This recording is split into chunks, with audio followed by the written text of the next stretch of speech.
Okay, everybody, here we go. It's me, Gregory Manarino, Sunday, December 2nd, 2023, and this is my newest segment of Markets A Look Ahead. People, this particular episode is, I think, very important. I'm going to ask you to please share this and get it out there. Let's talk about the situation here. What do you and I know clearly is going on? The world today, under the rulership, of course, of central banks, is moving towards a new system. I've been warning about this new system for over 10 years. Specifically, I have said a new set of rules is coming. A new paradigm is coming. And it appears that we are extremely close to something major occurring. And I want to talk about that. So there's a lot of speculation about where the financial system is going.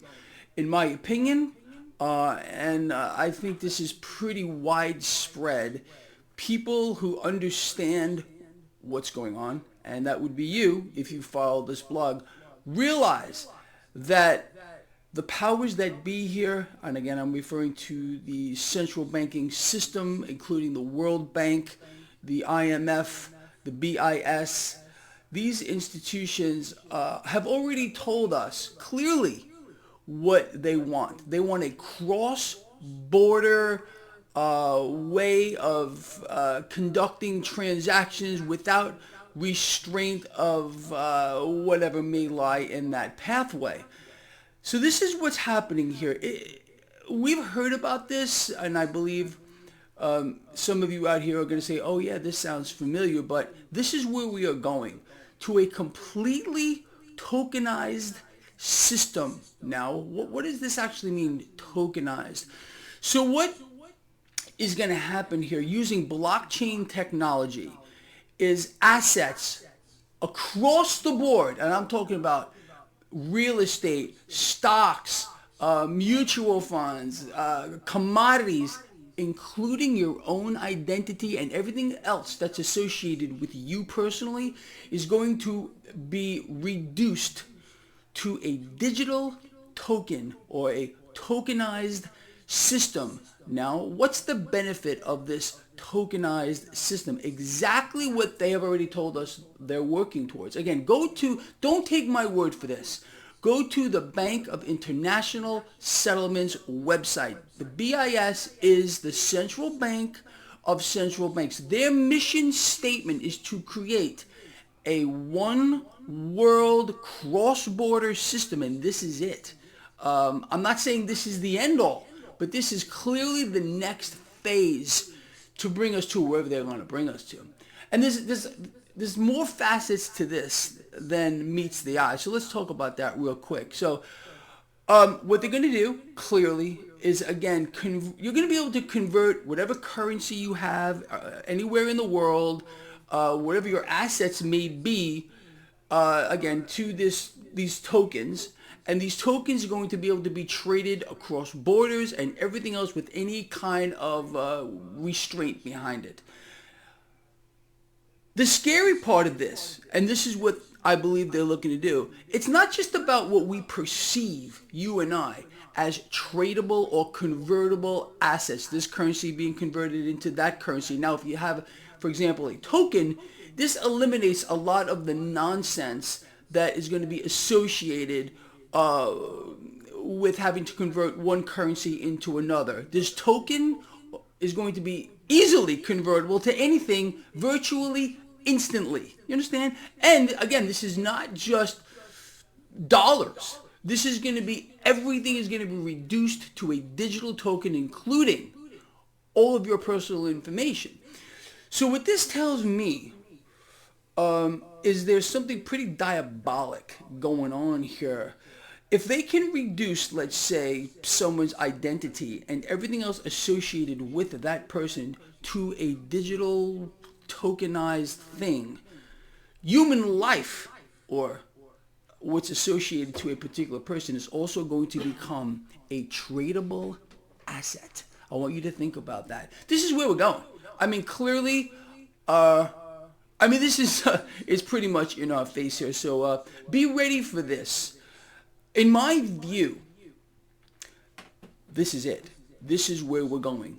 This tokenized system where everything, every single thing you can imagine is going to be reduced to a token, which of course is going to use blockchain technology. I mean, I want to hear from you. How many of you think that what I'm saying is far-fetched or is not going to happen? I'd be willing to bet that most of you who are listening to this are going, wow, this is exactly what's going to happen. And it's not, again, so much with regard to the currency or financial assets. It's going to be everything is going to be reduced to a tradable token, including everything about you. So they're going to reduce everything to some type of way to make money via this, even human life.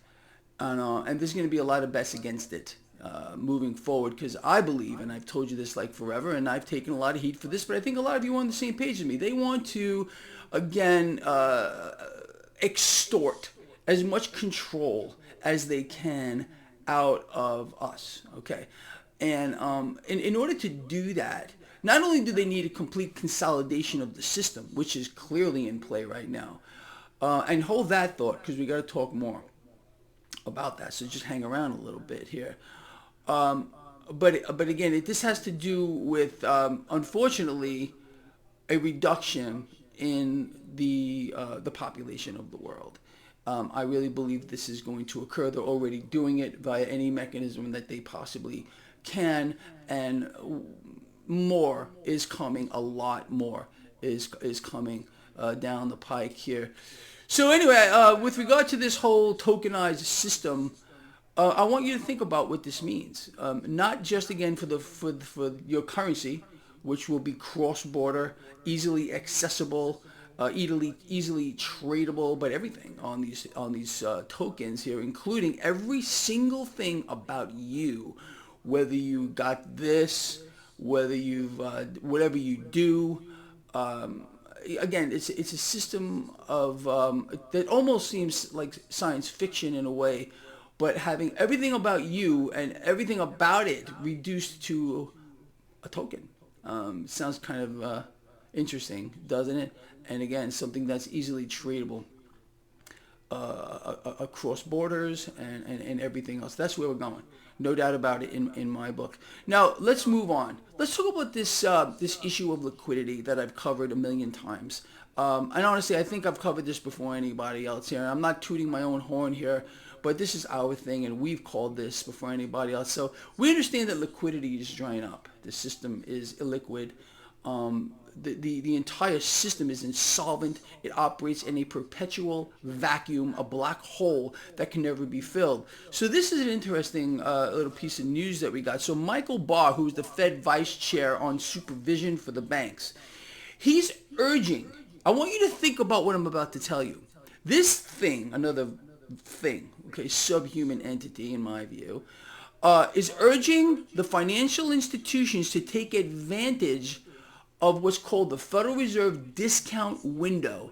What is this for? This is a mechanism where banks who are maybe facing a liquidity issue, because again, no deposits. In fact, deposits are being withdrawn from these banks faster than we've ever seen in history. You're not allowed to know that. These are, in my view, it's bank runs that are going on. People are pulling their cash out for many reasons. Okay, but the bottom line is you're not allowed to know what's going on.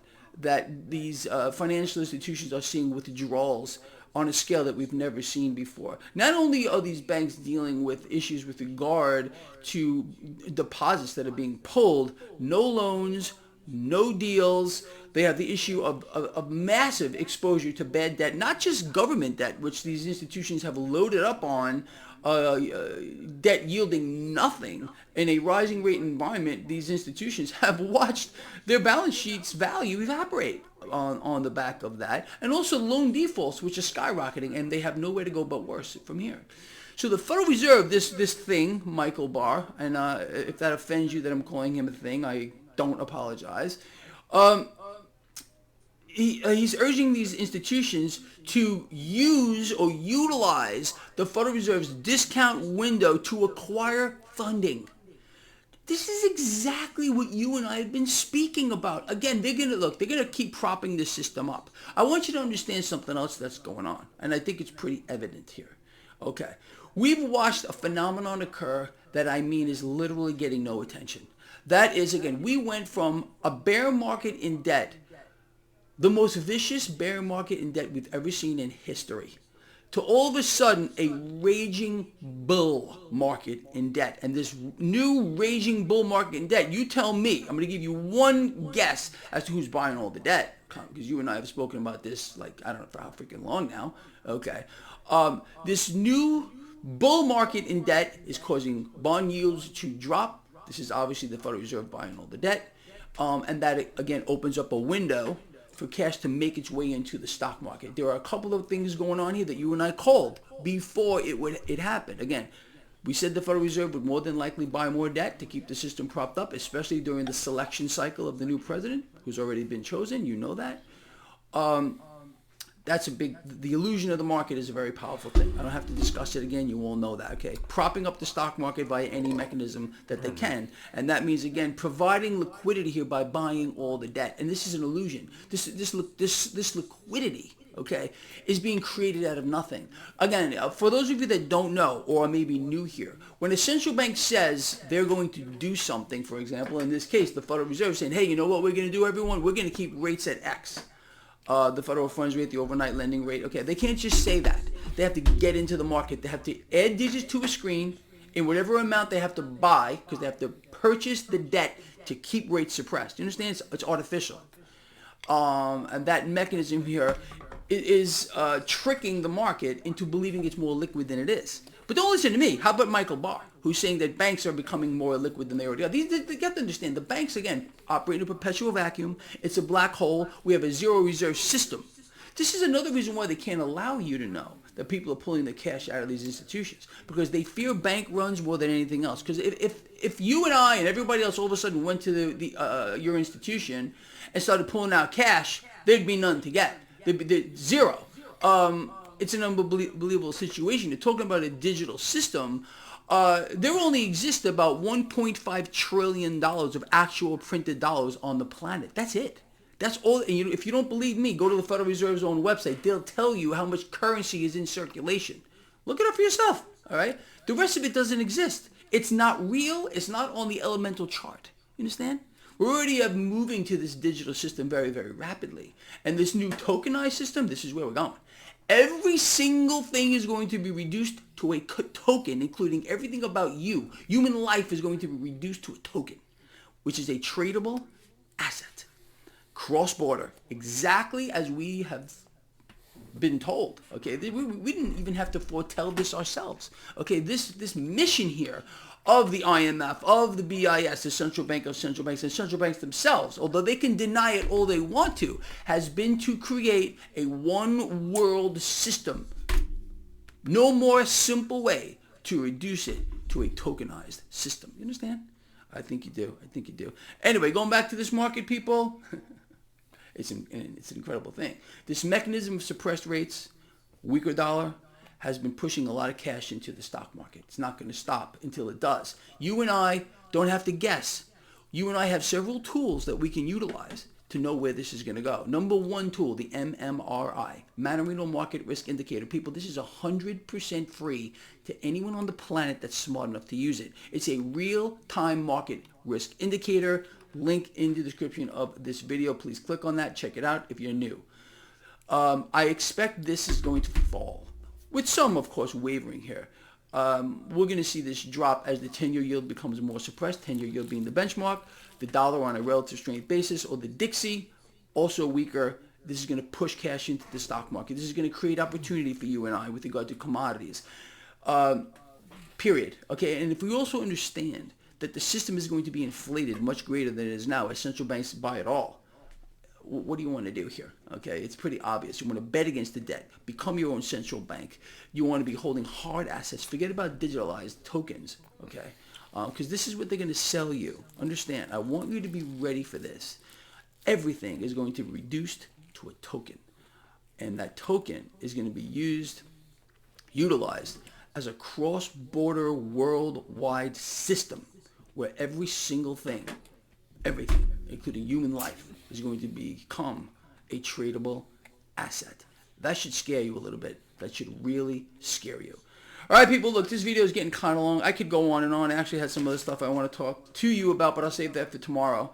Markets, a look ahead. That's this particular one. And I will see you in the morning for my pre-market report. People, let's do this. Let's get together. Let's get this stuff out here. Tell me where you're going to hear this information. Honestly, I don't know who else is talking about this. But it's just serious stuff. And now you know where this is going. And I want to hear from you about all this. Greg, you're out to lunch. You don't know what you're talking about? Well, Greg, I think you got it. I think you nailed it. Well, I want to hear from you on that. All right? Love you a lot. Please share the video. Please get it out there. Comment. Those thumbs up, people. Gets the video seen. You want people to hear this stuff? Click that thumbs up. Let's the algorithms pick it up. All right? I love all of you. Thank you for your support, love, and for your friendship for all these years. All right? Some of you have been with me for a long time. See you in the morning.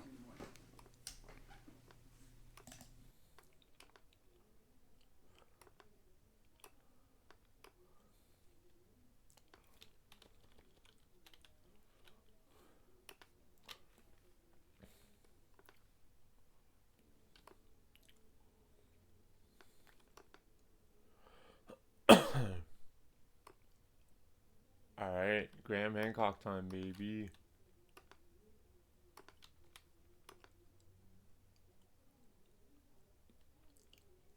Right.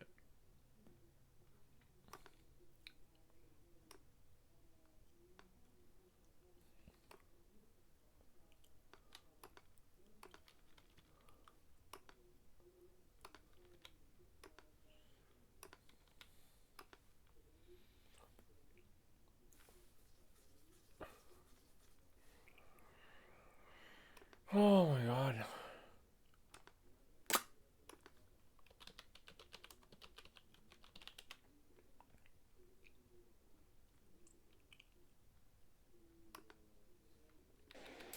Good morning.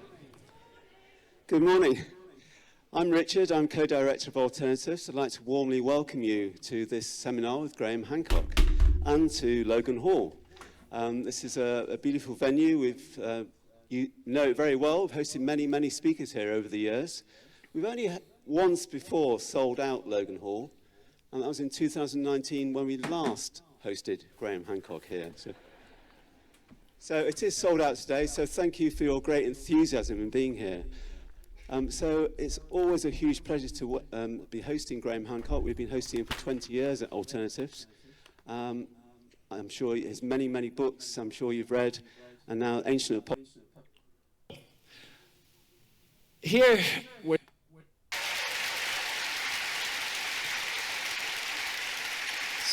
thank you.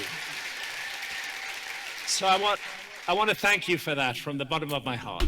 Now, I'm not going to just sort of recover the ground that was covered in Ancient Apocalypse. I'm going to talk more widely around the subject. And I want to begin by thanking my wonderful photographer wife, Santha Faya. Santha and I have made every journey together for the last 30 years. And speaking completely frankly, I would be nowhere in this world if it wasn't for this wonderful woman by my side.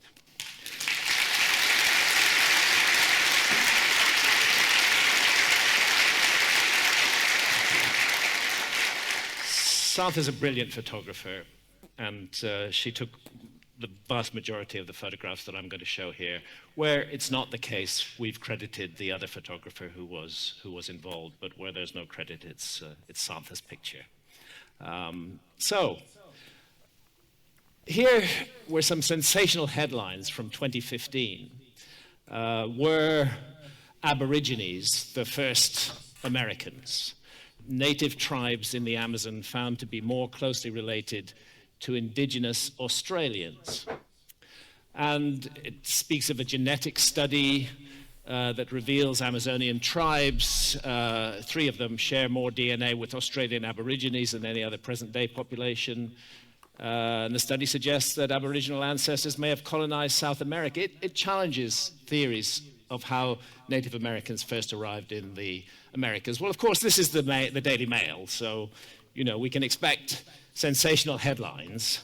However, in this case, they're spot on, and the sensational headlines reveal even more sensational scientific research behind it. And this is this is a little extract from the scientific research. There's been this long-held view that there was a single origin for all Native American peoples, and that nevertheless that view has been challenged by some. But advances in DNA technology are making these kind of explorations much more possible. And what's been discovered is this very puzzling connection between the peoples of Australasia, particularly Papua New Guinea, and certain tribes deep in the Amazon rainforest. Now, this is a real mystery, because the view, I'll come to that, what makes it even more of a mystery is further research in 2018 on members of these tribes and looking for ancient skeletal remains. They found ancient skeletal remains 10,400 years old in the Amazon, which bear that same signal.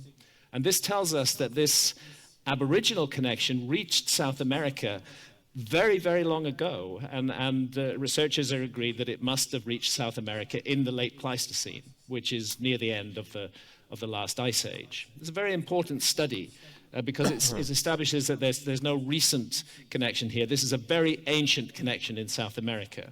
And it really creates a problem because the view of archaeology for decades, really a century, has been that all the peopling of the Americas happened this way, that they crossed the Bering Straits, which were a land bridge during the Ice Age. Sea level was lower then, and that they traveled through North America and eventually down into South America. The problem is that this genetic signal isn't found anywhere in North America. It's only found in South America and in Papua New Guinea and neighboring areas. And I talked to Eske Willerslev, who's one of the world's leading geneticists, whose recent work focuses on the peopling of the Americas. And I'll just read a bit of this email exchange. Willerslev told me that currently no one has a good explanation of the Austro-Melanesian signal. All that's put forward as possible explanations are purely speculative. What we do know is that it's present in some Native American groups, particularly from Brazil. We also know it has to be pre-Columbian. Amongst the possible explanations for the presence of this Australo-Melanesian DNA in the Amazon, Professor Willerslev offered in his email exchange with me the following. Someone holding this signal comes into the Americas not through Beringia, but crossing into South America across the ocean. Based purely on the genetic data, this is the most parsimonious explanation, but it does not make practical sense. So I asked Eske why it doesn't make practical sense. Is he basing that on the archaeological consensus that our upper Paleolithic and early Holocene ancestors were incapable of undertaking long transoceanic voyages? And his reply, in regard to crossing the Pacific, I'm not saying it did not happen, but there is no evidence suggesting that humans were capable of such a journey until quite late in history, the Polynesian expansion. It's a possibility, and I'm open to the idea, but there's not much evidence supporting it except going for the most parsimonious solution of the genetic data. Well, let me say right at the outset that in science, parsimony is looked for. It's best to look for the easiest and most direct and most simple explanation of something rather than elaborating huge other explanations. And this mysterious genetic signal in South America is best explained because none of it's in North America, by a crossing of the Pacific during the Ice Age, which supposedly our ancestors were incapable of doing. So we're in the habit of dividing the world into the New World and the Old World. And it's generally been the view that all civilization began in the Old World. And this book, History Begins at Sumer, by Professor Samuel Noah Kramer, is a hugely influential text. And basically what he's saying is that Sumer, ancient Sumer in Mesopotamia, was the first human civilization, the first organization of human beings that deserved to be called a civilization. And it's still influential, even though it was first published in 1956. And indeed, this part of the old world is a center of civilization. There's no doubt about it. I mean, there's the Sumerian Empire, and up there we have the incredible site of Göbekli Tepe between the headwaters of the Tigris and Euphrates rivers. They call this area Mesopotamia because it means between the rivers. Can't help feeling that there's some connection between what happened in Sumer and what happened much earlier in Göbekli Tepe. But the new evidence from the Americas threatens to overturn this paradigm that places the origins of civilization in the Middle East. The world was so different during the last ice age. There were ice caps 3 kilometers deep. Sea level was 400 feet lower than it is today. And there were freezing temperatures. But then, really rather abruptly, around 11,600 years ago, the Ice Age came to an end. And the whole face of the world changed. Everything became different, and we start to look at the world as we see it today. So there is the conventional notion. There's the Bering Straits now, and there's how they were during the Ice Age. And it did seem obvious to archaeologists that this must have been the main route for getting into the Americas, and indeed for a long time they held it was the only route for getting into the Americas. And there was a theory that there had been an ice-free corridor between the Cordillera and the Laurentide ice sheets. That theory, by the way, has been recently completely blown out of the water. Nobody could have used that ice-free corridor because it didn't exist. Here's the general picture of these migrations and through that supposed ice-free corridor and down into North America about 12,000 years ago, and then eventually onwards into South America. It's these genetic discoveries of this close relationship between Australasians and certain peoples in the Amazon rainforest that are challenging the long-held view of the peopling of the Americas. The long-held view became a dogma, and that dogma was called Clovis first. These were supposed to be the Clovis culture, were supposed to be the first inhabitants of North America. And they're not supposed to have come into North America until around 13,400 years ago. And mysteriously, 12,800 years ago, they vanish entirely from the stage. They're recognized by these fantastic fluted points that they made. So they were held to be the first culture of the Americas, and for decades, archaeologists were adamant that no human beings had entered the Americas before 13,400 years ago. But things are beginning to change. This is a report from 2013.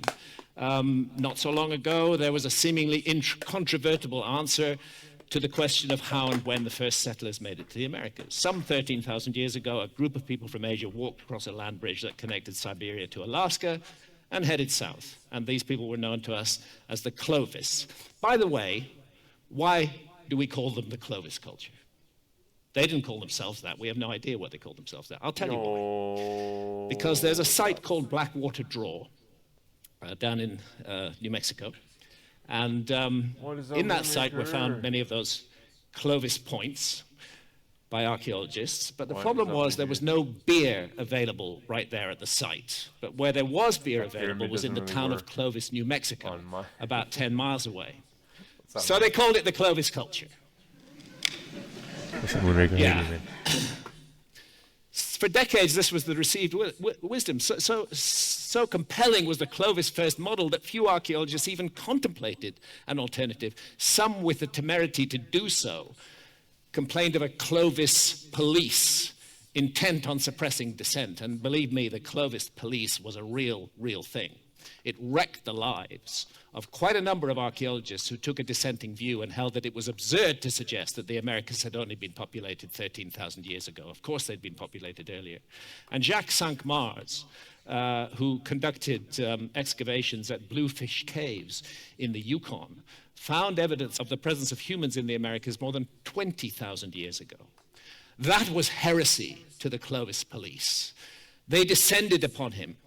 They recruited their friends in the media to attack him, to present him as a pseudoscientist, to say that he was telling lies, to say that he was fraudulently presenting evidence. They did everything possible to ruin his career. And as the Smithsonian later admitted, rather than launching a major new search for more early evidence, the finds stirred fierce opposition and a bitter debate, one of the most acrimonious and unfruitful in all of science, as Nature later put it. And poor Jacques Cinq-Mars, he was ruined by the Clovis police. His research funding was withdrawn. He was passed by in corridors by colleagues who would no longer speak to him. He was treated as a pariah. He, in every way, was insulted and humiliated. But he was right. But he was right. Because Bluefish Caves were re-excavated.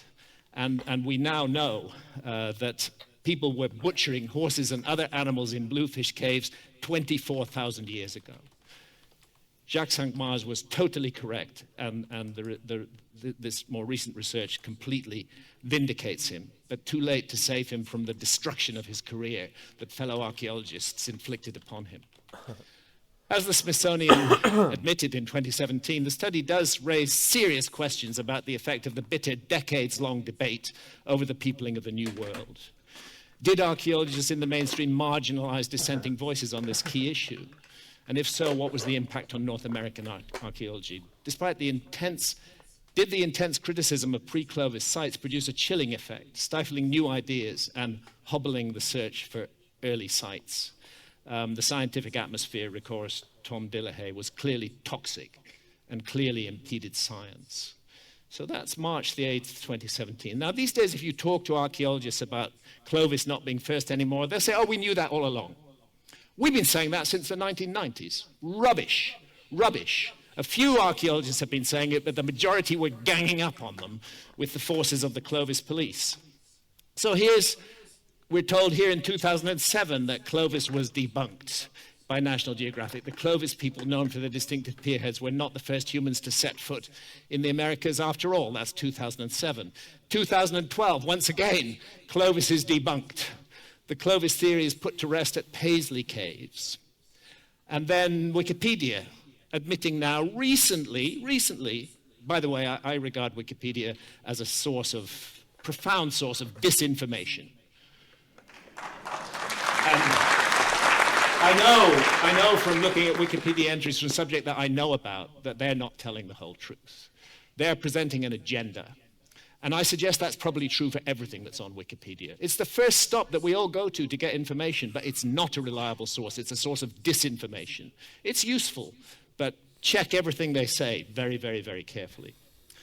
So Clovis, the need to debunk Clovis keeps on happening again and again. It comes back like a sort of zombie, and it has to be killed again. It just won't go away. So here's a 2022 report in the big thing, Clovis debunked. Hey, archaeologists now saying they debunked it in the 90s and in the 2000s, and now in 2022 they're still needing to say it's been debunked. This is an ongoing debate, and we have not got rid of that zombie yet. There are still people clinging to the Clovis first idea. But here's Al Goodyear. Al Goodyear has excavated a site called Topper, which puts man in North America 50,000 years ago. He was subjected to the same kind of attacks that Jacques Cinq-Mars was subjected to. There I am talking with Al Goodyear, and he took me to the site, and he explained that initially they went there to investigate what they thought was entirely a Clovis site. But then they did something that other archaeologists had never done, because archaeologists were told there's no point in looking deeper than Clovis. You know, with these layers in the soil, the younger material is at the top and the older material is at the bottom. They said there's no point in looking deeper because we know that Clovis was first. But Al Goodyear dissented, and he dug deeper. And digging deeper below the Clovis layer, he found compelling evidence that humans had been present more than 50,000 years ago. It's now beginning to be reluctantly accepted by the archaeological community, but Al went through decades of hate and unpleasantness because he stood out from the crowd. The Cerruti Mastodon site is another extraordinary site. My God, I mean, those Clovis police are saying humans were only in America for 13,000 years ago. Here's a site that shows humans were in America 130,000 years ago, 10 times as long. This is the work of paleontologist Tom Demaray, and a number of his colleagues at the San Diego Natural History Museum. And they found a mastodon, the remains of a mastodon, which had clearly been butchered and the marrow extracted by human beings. Exactly what kind of human beings they were 130,000 years ago, we can't say for sure. Because 130,000 years ago, there were Neanderthals. There were Denisovans. There were also anatomically modern humans. But the handiwork of humans is clearly evident in this site. And Tom Demery took me backstage in the San Diego Natural History Museum, and he showed me that evidence, and it's utterly compelling. But of course, he was immediately attacked. They don't call them the Clovis police anymore, but there was just a general attack on what was regarded as the fantastical notion that human beings could have been in the Americas 130,000 years ago. And Tom Demery and his team have replied to that attack very thoroughly, refuting it. But the friends of the dead hand of archaeology in the media keep on reporting that it's been debunked. It has not been debunked. Any attempt to debunk it has in fact been debunked by Tom Demery and his colleagues. Here's Paulette Steeves. She's a Native American archaeologist, and she is very unhappy with the way that American archaeology is evolving. And she talks about how ignorance is produced through neglect, secrecy, suppression, destruction of documents, unquestioned tradition, and socio-political selectivity. Educational materials were framed in such a way to support colonization of the mind, teaching people to think in ways acceptable to the nation state and not to question so-called scientific authorities. So look, this is why my kids made for me a t-shirt with the words, I'm not wearing it today, but stuff just keeps on getting older. Because you know, if you have a relatively short time frame to deal with, then searching for a lost civilization becomes much more complex and much more difficult. But if you have a very long time frame to deal with, there's much more material to investigate. And if the Americas have been inhabited by humans for 130,000 years, which is more than twice as long as Europe, then our understanding of prehistory must change. We have a vast resource-rich landmass here, and it may have been the location of hitherto unrecognized advances and developments in the story of civilization. But if this were so, why have archaeologists thus far failed to recognize these developments and advances? Well, here's a bit of the open letter that the Society for American Archaeology published and sent to Netflix, complaining about my Ancient Apocalypse series, saying really vile things about it, and demanding that Netflix reclassify it as science fiction, because it doesn't represent the orthodox archaeological point of view. And I'll just read their justification. After more than a century of professional archaeological investigations, we find no archaeological evidence to support the existence of an advanced global Ice Age civilization of the kind Hancock suggests. Archaeologists have investigated hundreds of Ice Age sites and published the results in rigorously reviewed journals. The assertion that Ancient Apocalypse is a factual docuseries or documentary rather than entertainment with ideological goals is preposterous. If there were any credible evidence for a global Ice Age civilization of the kind Hancock suggests, archaeologists would investigate it and report their findings with rigor according to the scientific methods, practices, and theories of our discipline. If the evidence warranted scientific peer review, we would acquire funding to test it, publish our results, and promote it in our own outreach materials. Contrary to Hancock's claims, archaeology does not willfully ignore credible evidence, nor does it seek to suppress it in a conspiratorial fashion. I actually don't think that any conspiracy is going on here. I think people get locked into a particular mindset. Their careers depend on it. The approval of their colleagues depend on it. The funding for their research depends on it. They get invested in that mindset, and they find it very difficult to see outside it. Part of the problem is that very ancient structures, thousands of years older than archaeologists suppose, may be hiding in plain view, surrounded by other younger structures. And the best example of that really is the Great Sphinx of Giza. And these two temples these two temples in front of it. This temple is a New Kingdom temple, much later even than the accepted date of the Sphinx, which is about 4,500 years ago. But the Sphinx and these two temples are deeply anomalous. And the erosion patterns in the trench around the Sphinx, and which were originally on the body of the Sphinx before it was restored, speak eloquently of what is called precipitation-induced weathering. And this was first noticed by the late, great John Anthony West, a dear friend of mine, who passed away in 2018. And John West brought Professor Robert Schoch, a geologist from Boston University, to the site. And Schoch said, it's obvious. This site has been subjected to at least 1,000 years of heavy rainfall. When did that happen? Well, it happened between roughly 12,800 and 11,600 years ago. That's the last time that there were rains capable of causing this level of erosion in the Egyptian desert.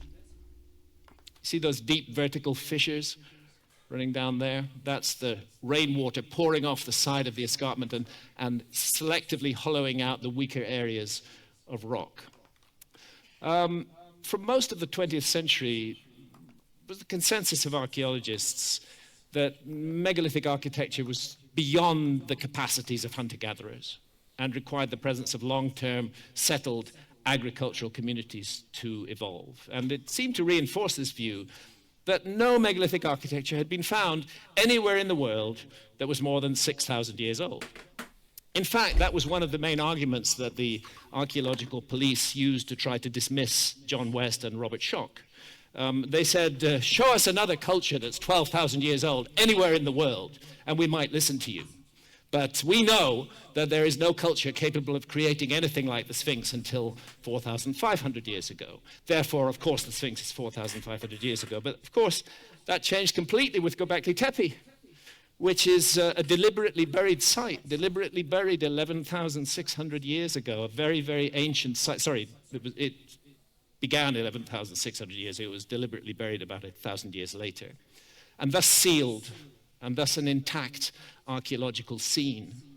And the evidence from Göbekli Tepe is that this site is 11,600 years old. It dates to the end of a period called the Younger Dryas, which I'll talk a bit more about. And my goodness, if you're capable of creating these 20-ton megalithic pillars and this huge site, then you're certainly capable of creating the Great Sphinx. So the notion that the Sphinx is somehow out of context has to completely change now that we have Göbekli Tepe. I'm here with the late Professor Klaus Schmidt, who, unlike most archaeologists, did not sort of make the sign of the cross and run away as soon as I appeared on the site, but actually gave me 3 days of his time and talked me through the site in great depth. Tragically, he passed away in 2014, and he's been succeeded by a very closed-minded group of archaeologists.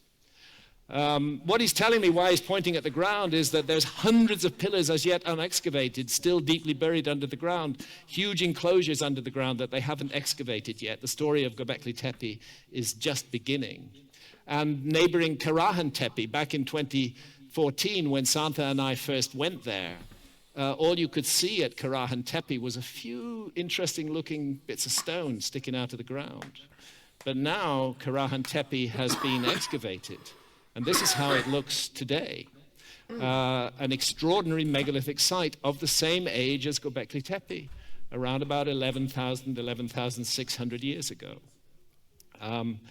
Here we have pillars carved directly out of the bedrock, and then one freestanding pillar included there, and then this curious face sticking out of the wall, which I must say gave me the chills the first time I saw it. I don't know what it's about. It's got a sort of snake-like feeling and with a human head on the end of a snake's body.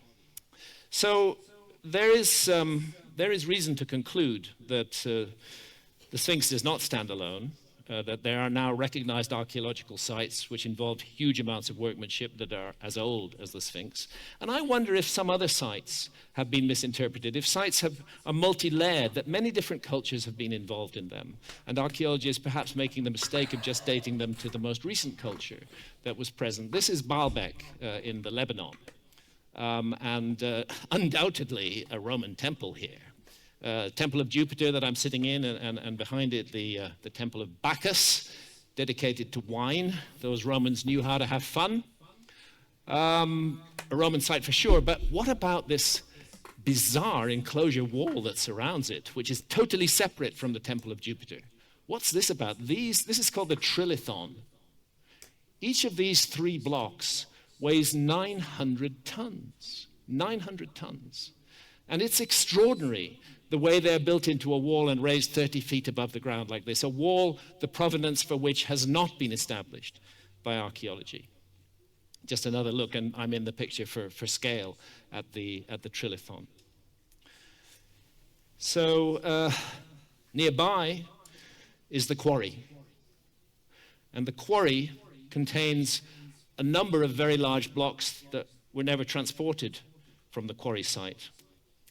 Now, the one I'm standing on weighs 1,000 tons, 100 tons more than the ones in that wall.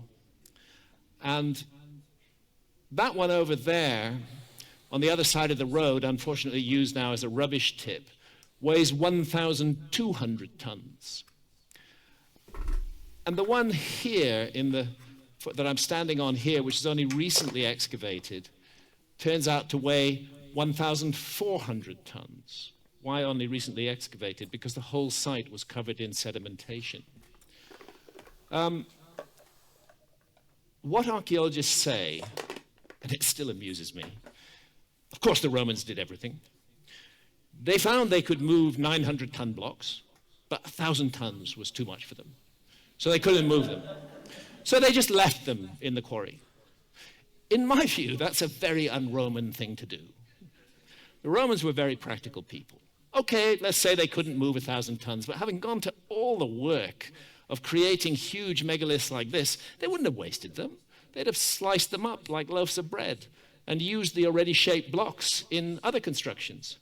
The fact that they didn't do that these are still there, suggests to me the whole site was covered during Roman times, and it's only in more recent times that it's been excavated and revealed. And then let's go to Sacsayhuaman in the Sacred Valley near the town of Cuzco in Peru, in the high Andes.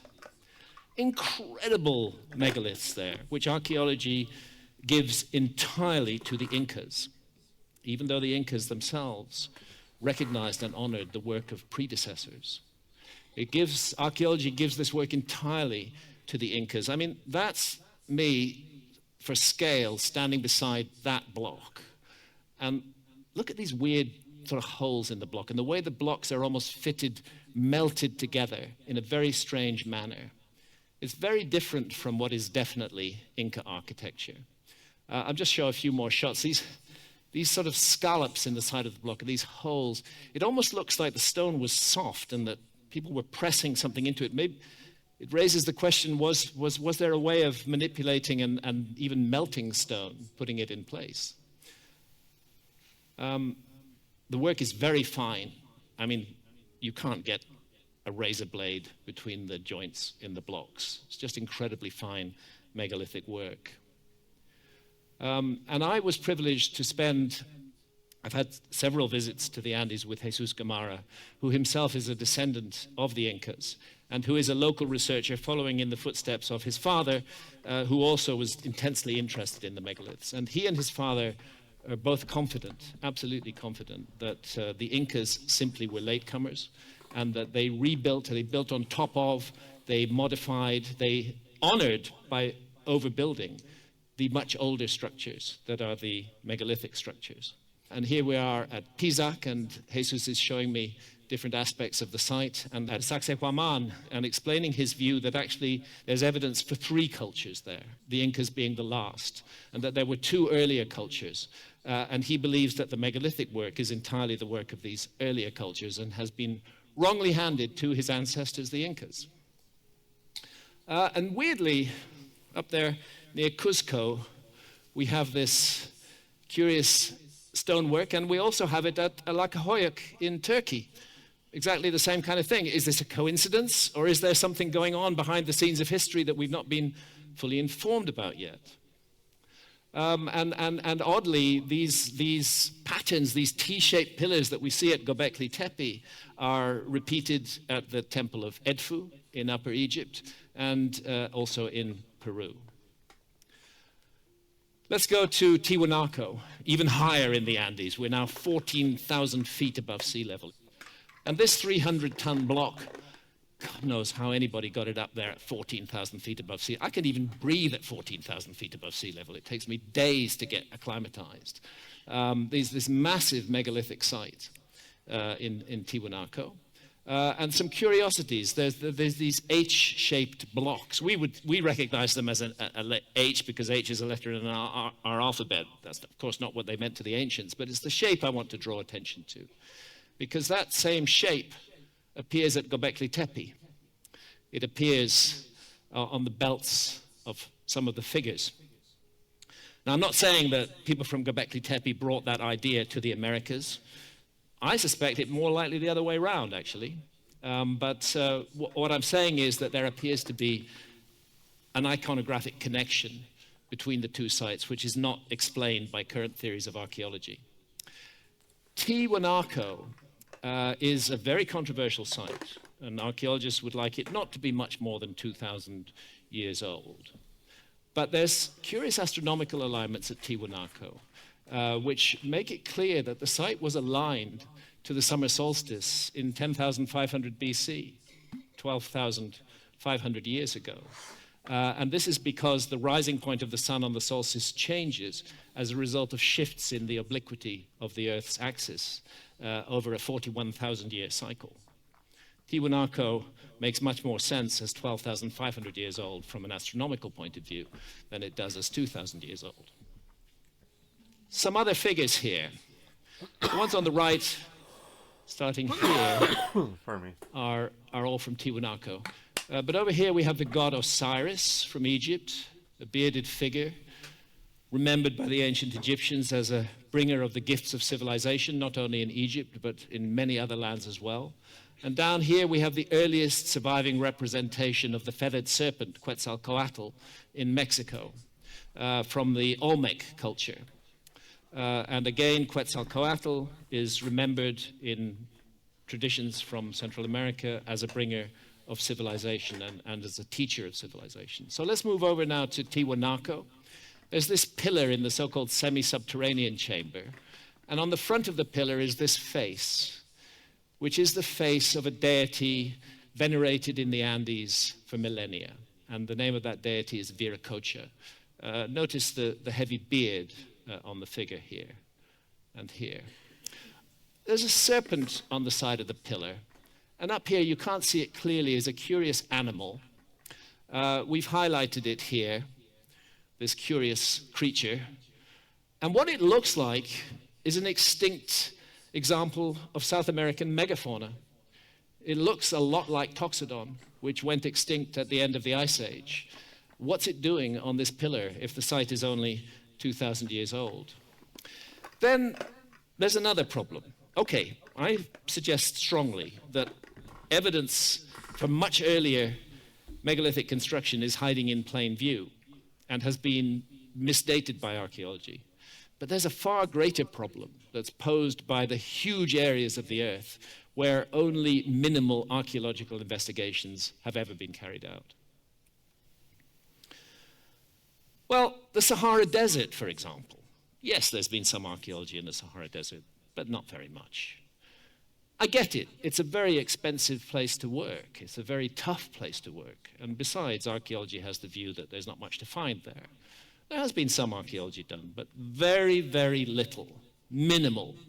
That's 9.2 million square kilometers of the Earth's surface that hasn't yet really been studied by archaeology at all.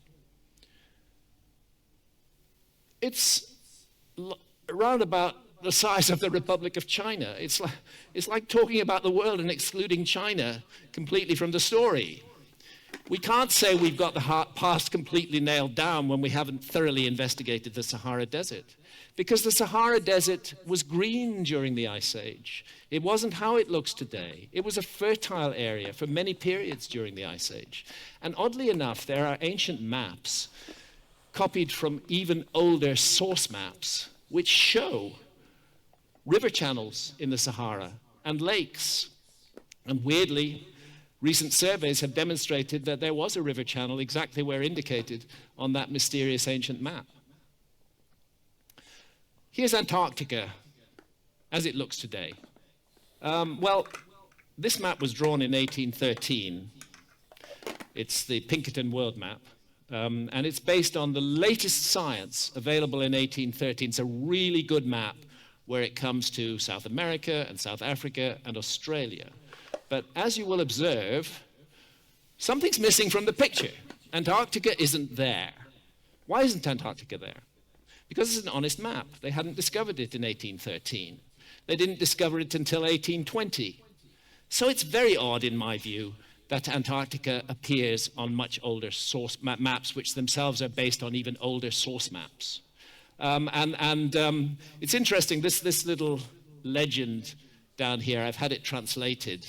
Behold clearly to you, O reader, Orontius Phineus Delphinates offers with elegant appearance a geography not so far seen and accurately engraved, which in fact preserves the shape and form of the human heart. And take care that it should be at heart for you. And also presents to your eye provinces, islands, seas, rivers, mountains, not so far seen nor known to some of the great map papers of antiquity, Ptolemy, Eudoxius, Eratosthenes, Macrobius. And we're told that these areas lay in darkness until this map was drawn. I suggest they lay in darkness because they were on the much older source maps that Orontius Phineus and other map makers drew upon, source maps that came out into public circulation from about the 1400s, 1300s onwards, probably taken from Constantinople.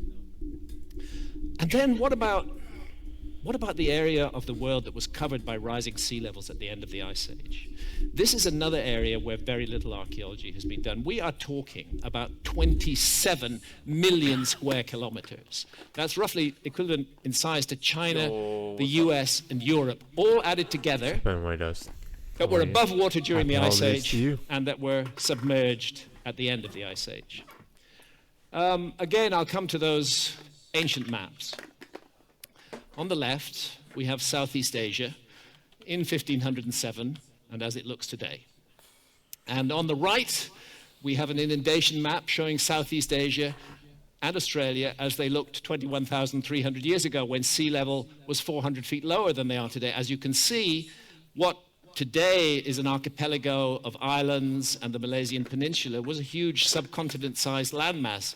New Guinea was joined to Australia at that time. And it's interesting that this other mysterious map, again drawn from older source maps, seems to depict the Sunda Shelf as it looked during the last Ice Age. So this map is showing present land masses and the sunken land masses that were submerged at the end of the Ice Age. The Sunda Shelf is particularly interesting.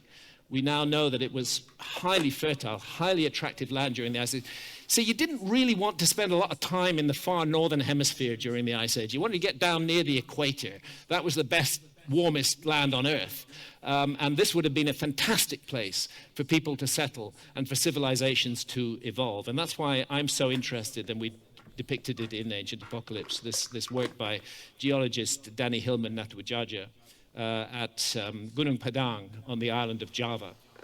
And I'm suggesting, and Danny believes, that this site is originated more than 20,000 years ago. It may have been added to by later cultures. It's still venerated today, but it's a very, very old site in his view. It was one of those high areas that was above water, that remained above water even after sea level rose at the end of the Ice Age.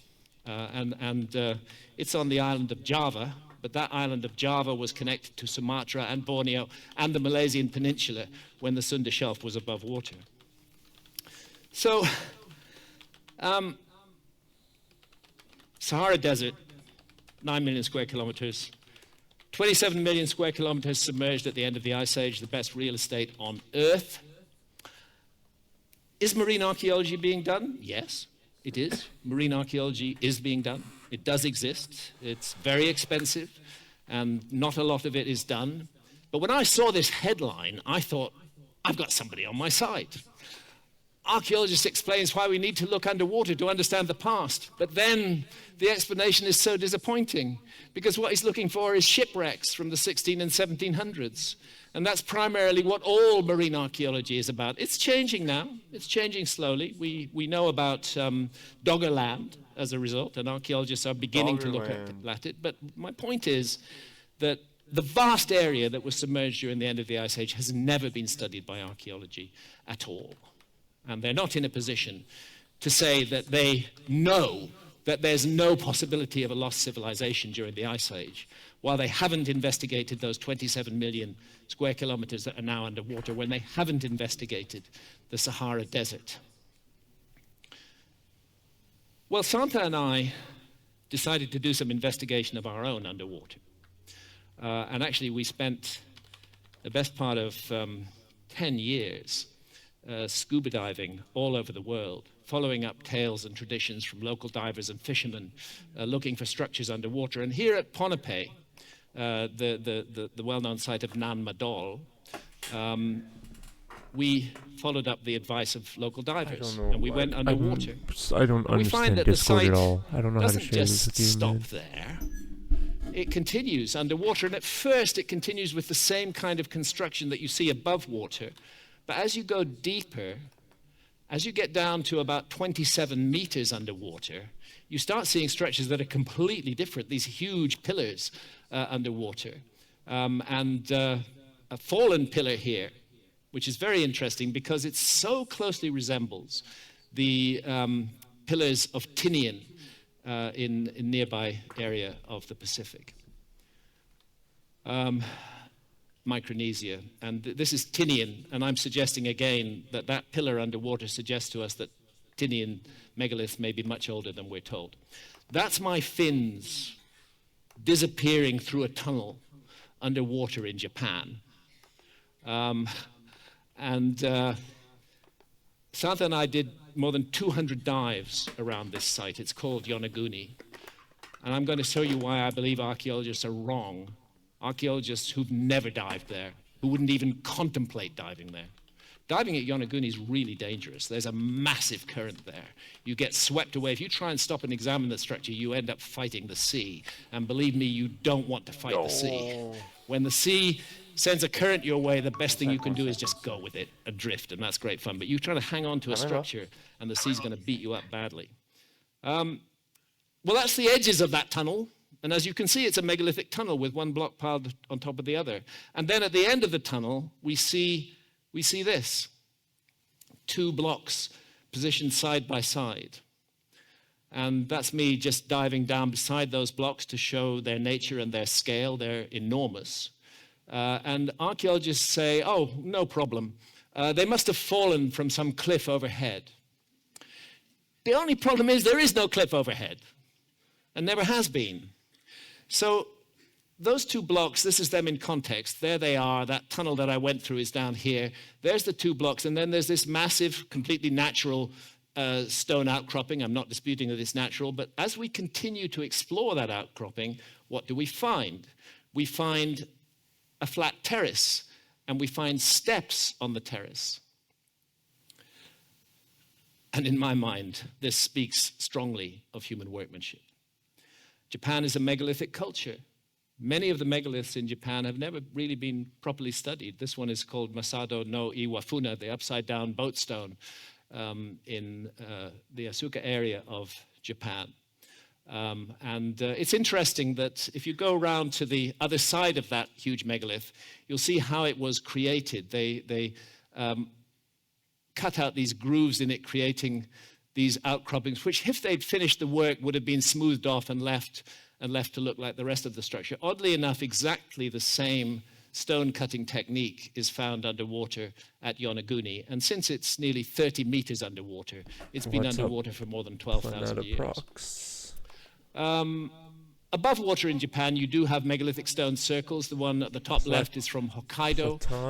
Aomori on the right, very small river stones used to create a circle. And then Shikoku down at the bottom left. Thanks, Steelers. Thanks, bro. We heard of a site I'm going to type it out. in the Kerama Islands, in the southern part of Japan, where there was a stone circle underwater. Well, we couldn't resist that. So we went diving there. And lo and behold, what did we find? A massive stone circle. And indeed, circles made of small river stones as well, but 30 meters underwater, 12,000 years old plus. What is going on here?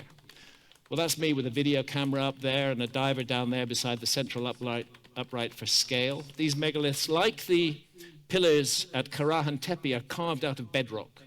They're carved out of bedrock. And it's really difficult for me to see how nature could have done this.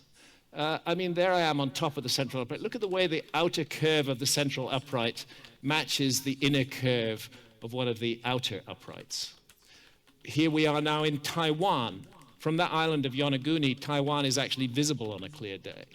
Here we're underwater with local diver Steve Shia at Taiwan, and he's showing us a wall he discovered underwater, about 20 meters underwater. And that wall has battlements, and it has a kind of plaza in front of it. And unless there's any doubt that it's man-made, let's get up close and look at it. It's made of individual blocks of stone. This doesn't happen naturally. This is a man-made structure underwater, which archaeology has paid absolutely zero attention to. And then what about India? Diving in Indian waters is often quite murky. There's a lot of sediment in the water. Makes it very difficult to see. But here's South India as it looked during the Ice Age, when sea level was much lower. Sri Lanka was joined to South India. And I'm interested in two sites in particular in South India, Pumpahar and Mahabalipuram. Pumpahar we heard about from the National Oceanographic Institute of India. We're based in Goa.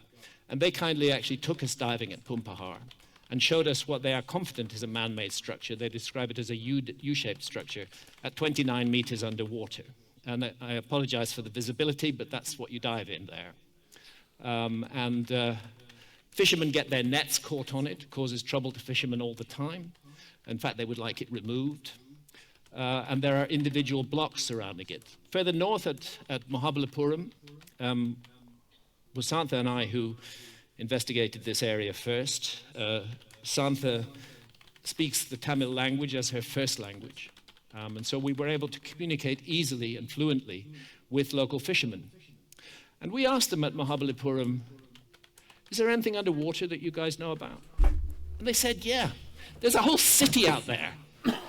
That's it. And we're really annoyed about it because we keep catching our nets on it and we have to send down divers, and not scuba divers, free divers, and sometimes they get killed. And we've asked the government to do something about it, but they don't believe us. Well, we believe them. It took about 2 years to organize the expedition, and we had to involve the Scientific Exploration Society led by John Blashford Snell in Britain. As you can see, it was a very high-tech expedition. And off we went, diving off the waters of Mahabalipuram, and immediately we saw the fishermen were right, that there are man-made structures underwater, 2 blocks side by side here, a bit of a wall sticking above the sand, a wall with a standout feature. There I'm putting my dive knife into the gap between 2 blocks, another pair of blocks there, and a curved feature. There's so much more underwater at Mahabalipuram. Well, following that investigation, it was decided that some archaeology would be done. But to my frustration, the archaeology so far has been confined to the intertidal zone, just down to 5 meters. And they haven't been down to 27 to 30 meters where we found these structures yet. So, you know, if Santha and I, out of our own pocket, can go diving and find stuff underwater which doesn't fit the picture of history that we're given by archaeologists, what would be found if real investment were put into searching the underwater, the submerged continental shelves? I think a great deal would be found. There's another area of the world where archaeologists haven't looked enough, and that area of the world is the Amazon rainforest. It's about 7 million square kilometers in size, and there have been tragic clearances of the Amazon, as we all know. Terrible mistake to cut down old-growth rainforests and replace it with soybean farms to feed cattle so that we can all eat hamburgers. What a stupid decision, especially since rainforest soils are not particularly fertile, and they are fertilized by the fall of vegetation onto them. Once you remove the trees, you're in a place, that soybean farm is only going to last 10 years, then it's going to be useless. So the destruction of the Amazon is a huge mistake that human beings are making. We've still got 5.5 million square kilometers left covered by rainforest. And extraordinary evidence is beginning to come out of those 5.5 million kilometers. Not just that genetic signal that connects peoples of the Amazon to peoples of Australasia, but real archaeology. This is in one of the areas already cleared. Man, dude. And this is the work of Marty Parson and Sanasau Noloma and Alkeo Ramsey, who have been investigating what they describe as the Amazonian geoglyphs. And here we have a square with an embankment around it. And here we have a square with its own embankment surrounding a circle with its own embankment. It actually looks a bit like the henges that we find in England. It's very like Avebury Henge, as a matter of fact, in many ways. And this is where it's happening. It's in the Brazilian state of Acre, and it's the location of the principal geoglyph sites that have been discovered by 2019. There's another one. They're very geometrical, these geoglyphs. The circle enclosing a square or an oval enclosing a square are repeated again and again. And here we have these sort of curious little scallops taken out of a square and another circle. And Taquino is a massive site, 37 acres it once extended over. But its two principal squares still remain. The largest measures 210 by 210 meters. It's got two further squares internested within it. And the smaller square, which has been extensively damaged, measures 130 by 130 meters. Right? The larger square is 40 meters wide and opens onto a causeway 1.5 kilometers long. And all this was happening in the Amazon thousands of years ago. So, keep in mind this redrawing of this site, Fazenda Colorada. Just keep it in mind for a moment. I'll come to why it matters. Fazenda Pirana and Severino Calazans are both oriented to true astronomical north, as are the Giza pyramids. And Severino Calazans on the right has the same footprint as the Great Pyramid of Giza, measuring 230 meters along each side, and is equally precisely aligned to true astronomical north. This is all in a fucking room. Now I'm going to talk a bit about ayahuasca, which is one of the great discoveries of the peoples of the Amazon. This is Shipibo ayahuasca art. And as you can see, part of the art of ayahuasca is geometry. It's filled with geometry. Anybody who's had an experience in a deeply altered state of consciousness, whether with psilocybin, whether with LSD, whether with DMT, which is the active ingredient in ayahuasca, will almost certainly at some point or another see geometrical patterns. They're very common in the early stages of the journey. And what is depicted here is visions seen under the influence of ayahuasca. And on the right here, we have an amazing painting by the late, great Pablo Amaringo, a great visionary artist, worked with ayahuasca all his life and was gifted as an artist. And he shows us something of the enchanted realm that ayahuasca can bring us into. And it's seen as literally as a portal. Ayahuasca is seen as a portal that takes us to the other side. I want to be clear that ayahuasca is very serious business. I've had 75 or so sessions with ayahuasca.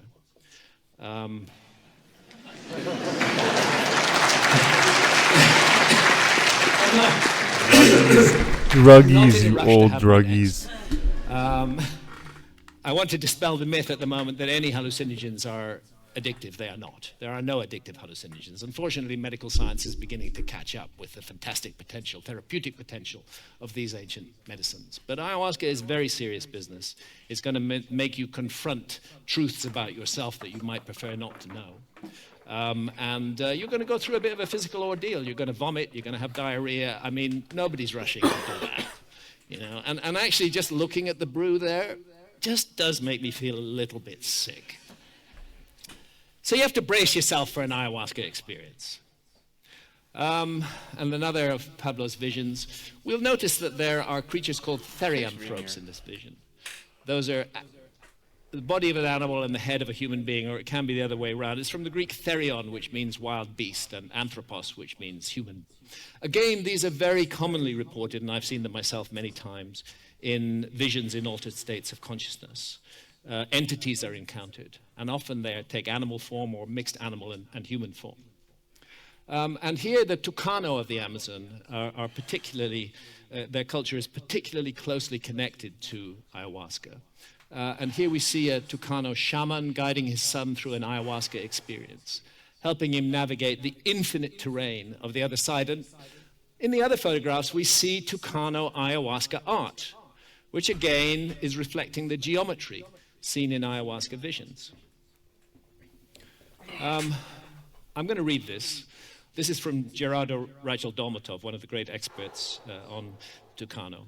Although any member of the Tucano community may drink ayahuasca, the deeper mysteries of the brew are primarily the work of the shaman, whose responsibility it is to travel through the portal to the other side, whenever required to negotiate with powerful supernaturals on behalf of his community. Where matters of the greatest importance must be resolved, a group of payes will work together, consuming massive quantities of ayahuasca until they reach a point lying in their hammocks where they feel they are ascending to the Milky Way. The ascent to the Milky Way is not easily accomplished. An apprentice will hardly ever be able to rise immediately to this sublunary region, but rather will learn to do so after many trials. At first, he will barely rise over the horizon. The next time, perhaps he will reach a point corresponding to the position of the sun at 9 a.m., then at 10 a.m., and so on until at last, in a single soaring flight, he will reach the zenith. So, in summary, the shaman's visionary journey through the ayahuasca portal involves a leap, or after sufficient practice, a soaring flight to the Milky Way. Not the final goal. It's a way station. Beyond the Milky Way lies the entrance to the other world. And again, I'll quote Gerardo Rachel Dolmatov. It is said that the individual dies when he drinks the potion, and that now his spirit returns to the uterine regions of the beyond, only to be reborn there and to return to his ordinary existence when the trance is over. This then is conceived as an acceleration of time, an anticipation of death and rebirth. So ayahuasca is a kind of guide to the afterlife realm. It's a kind of book of the dead, not written in text, but in direct experience. And on the lower left there, this is the entrance to the other world, as depicted in Tucano ayahuasca art. So I'll bring you back to that diagram, that site at Fazenda, Colorado, that I drew your attention to. And I can't help noticing how similar this part of it is to the entrance to the other world as depicted in Tucano art. There's much other research that supports this, that the Amazonian geoglyphs were connected to the same complex of death and afterlife beliefs that flourished in ancient Egypt and I'll come to this, and in the ancient Mississippi Valley in North America. So, top left, this is a great Western ayahuasca artist, my friend Martina Hoffman. She's depicting some of the many manifestations of Mother Ayahuasca. This is generally how we in the West experience the entity behind the ayahuasca brew, who has harnessed the ayahuasca brew to access human consciousness. In some cultures, the spirit of ayahuasca is seen as male, not as female. That's particularly so amongst a few of the Amazonian cultures, but generally the spirit is seen as female. She's a shapeshifter. She can be whatever she wants to be. I'm just struck by the similarity to this Egyptian image from the right, the goddess Isis feeding Ankh, immortal life, to the pharaoh Seti I. And let's not forget, for more than 3,000 years, the ancient Egyptians put their best minds to work on the mystery of death. And we should not dismiss their explorations into what happens after death as simple fantasies, because there's 3,000 years of work went into those explanations. Of course, scientists don't believe in any survival of death. For science, which is focused largely on weighing, measuring, and counting, we're just biological machines. We got our consciousness, it's an accidental byproduct. It's an epiphenomenon of brain activity. We needed these big brains to compete in the jungle of the universe. And as an accident, our big brains gave us consciousness. The notion, therefore, that consciousness might survive death is abhorrent to most scientists, particularly to scientists like Richard Dawkins, who somehow knows that there is no life after death. How can anybody possibly know that? It's a great mystery. None of us know what's going to happen when we die. Maybe we just will blink out and there's nothing more. Or maybe there is something more, as many ancient traditions suggest. I think we should listen to those ancient traditions. Ayahuasca means the vine of souls or the vine of the dead, and does so for good reasons. There are many similarities in the ayahuasca journey to what we call near-death experiences in the West. A sense of encounter with those who have passed on, with deceased relatives, communicating with us. And very frequently, and painfully, ayahuasca requires us to confront and question our own behavior during life. It puts us on the spot. She puts us on the spot. Look at your own life and look at it seriously. What have you done with it? And this is so similar to the ancient Egyptian view, which is expressed symbolically as the judgment of the soul. Here, in one of the tombs of the nobles on the west bank at Luxor in Upper Egypt, we see the deceased being ushered into what is called the Hall of Maat. This is the goddess Maat, and that feather that is her symbol that she wears on her headdress is the feather of truth and cosmic justice and harmony. The soul is brought into her presence and then confronts this scene, which is the weighing of the soul depicted here as the heart of the individual, weighed in the scales against the feather of Maat. You do not want your heart to be heavy with wickedness and to outweigh that feather. You want to be in balance with that feather from the ancient Egyptian point of view. Now, there are many moral aspects to the ancient Egyptian judgment scene. These guys up here are called the 42 negative assessors. And they're going to ask the soul 42 questions. And ideally, the soul should be able to answer no to every one of them. They include some of the 10 Commandments. Did you kill? Did you steal? Did you lie? Ideally, we should be able to answer no to all of them. But the ancient Egyptians knew that we are frail human beings.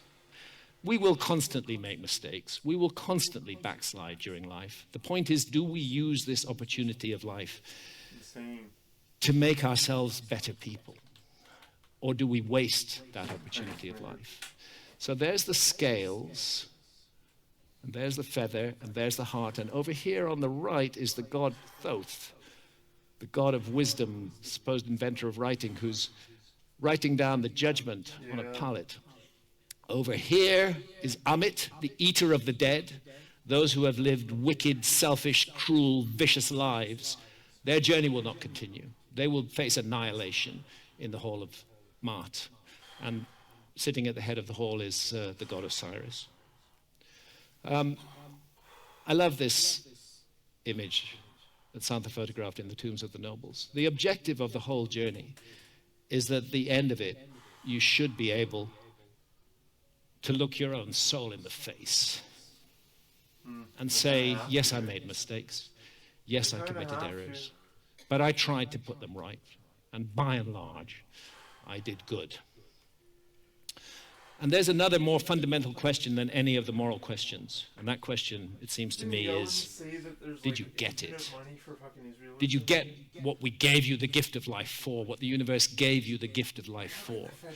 It's a precious opportunity to be born in a human body, to have the potential to explore consciousness in the way that we do.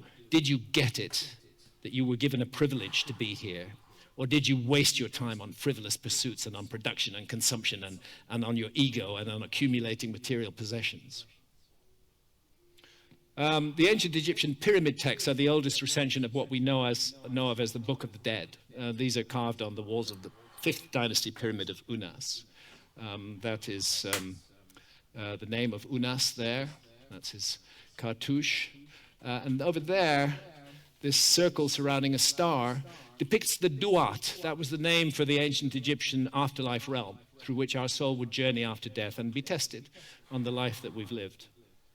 And these are other recensions of the same ideas, the ancient Egyptian coffin texts, the Book of the Dead, the book of what is in the Duat. They seek to prepare us for our journey through the afterlife. I love this double exposure that Santha took. In the foreground is the pyramid of Unas with the pyramid text, and then on the second exposure behind we have the Great Pyramid and its neighboring pyramids. And I would suggest that what the pyramid texts and the books of the dead achieve in hieroglyphs and imagery, the pyramids of Giza and Acropolis manifest in 3 dimensions, because the Giza pyramids are not inscribed. So scholars agree that Osiris was identified by the ancient Egyptians with the constellation of Orion. The ancient Egyptians called that constellation Sahu.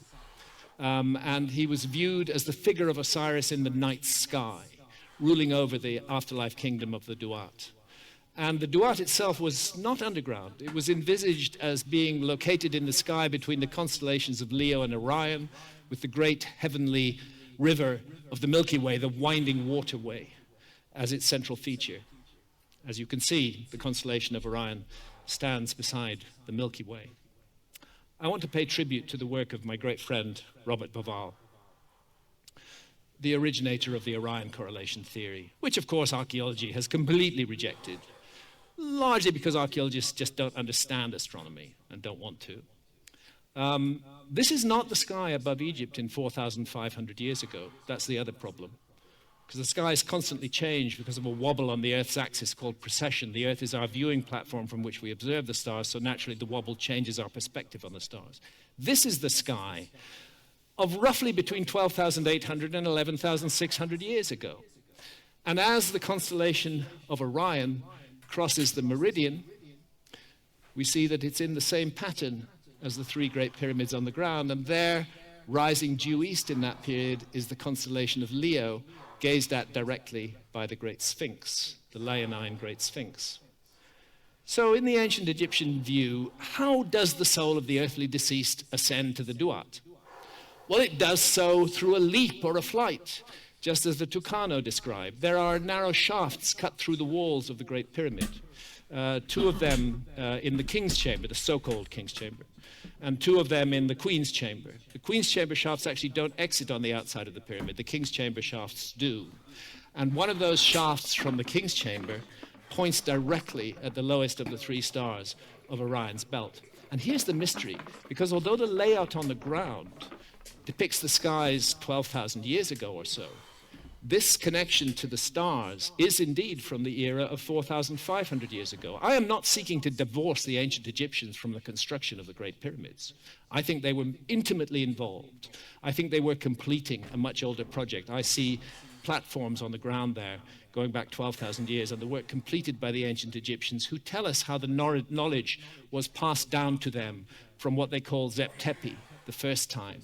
So there's this leap to the heavens that involves the journey through the Duat in ancient Egypt. I'll just quote a few passages from a book that Santha and I published in 1998, Heaven's Mirror, concerning Mexico.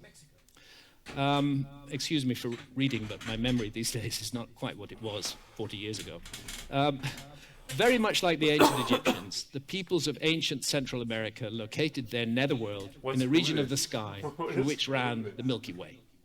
For the Maya, the Milky Way was a particularly important feature of the heavens. They conceived of it as the road that led to their netherworld, Xibalba, which in common with other Central American peoples and with the ancient Egyptians and with the Tucano, they located in the sky.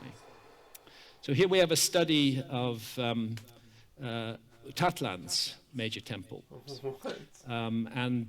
studied by Fernandez Cormac et al., Mayan city of Utatlan, Guatemala, designed according to the celestial scheme reflected by the shape of the constellation of Orion.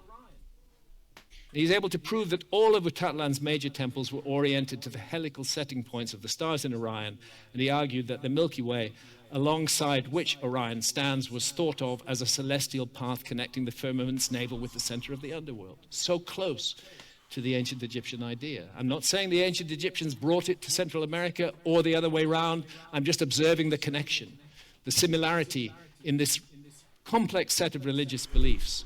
Orion was extensively involved in Mayan rebirth beliefs, which described the constellation and specifically its 3 belt stars as the turtle of rebirth.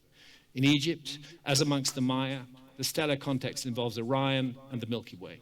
In Egypt, as in Mexico, a journey through the netherworld must be undertaken by the deceased. In Egypt, as in Mexico, religious teachings assert that life is our opportunity to prepare for this journey, an opportunity that should, under no circumstances, be missed. Let's go to North America now.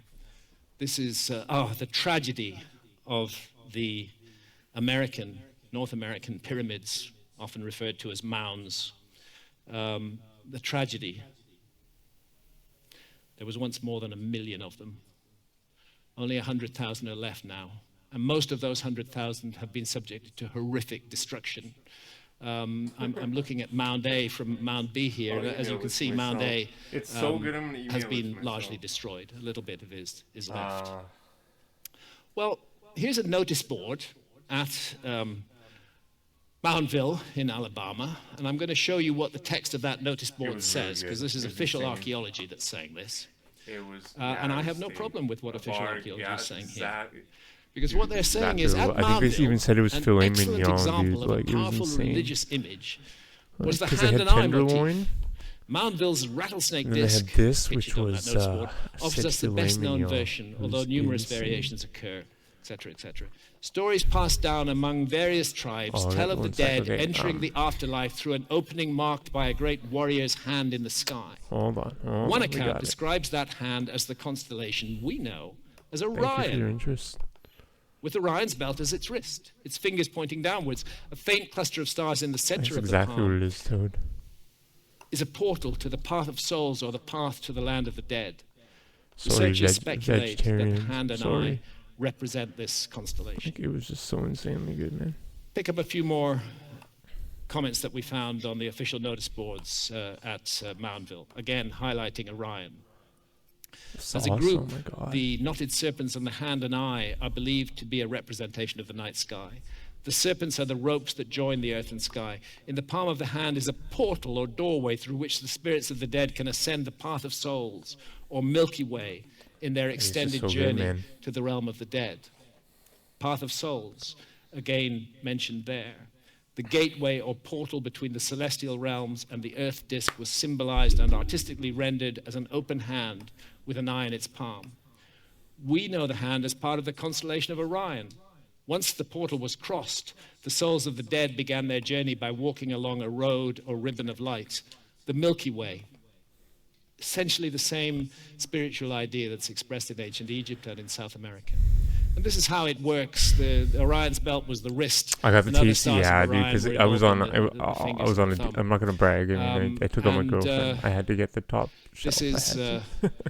I'm glad we did sorry. because it was really. It's an example of worth the it. hand and eye motif, and the Orion Mascarpone. nebula is represented by the Mascarpone. eye in the palm of the hand, and was conceived of as a portal through which the soul must leap on its afterlife journey. Now, Professor George Langford is an internationally recognized authority on Native American folklore, anthropology, religious studies, Yeah, and look at ethnohistory. Ziki. And he notes that the portal in the hand must be entered by a leap at the optimum time. Again, we're looking at a system of religious ideas yogurt, that seems to have cucumber, been mint. shared all around the world concerning the afterlife destiny Oh, of what's the up, soul. Ninja? Where are you? And I'm not suggesting that Egypt influenced Mexico or influenced North America.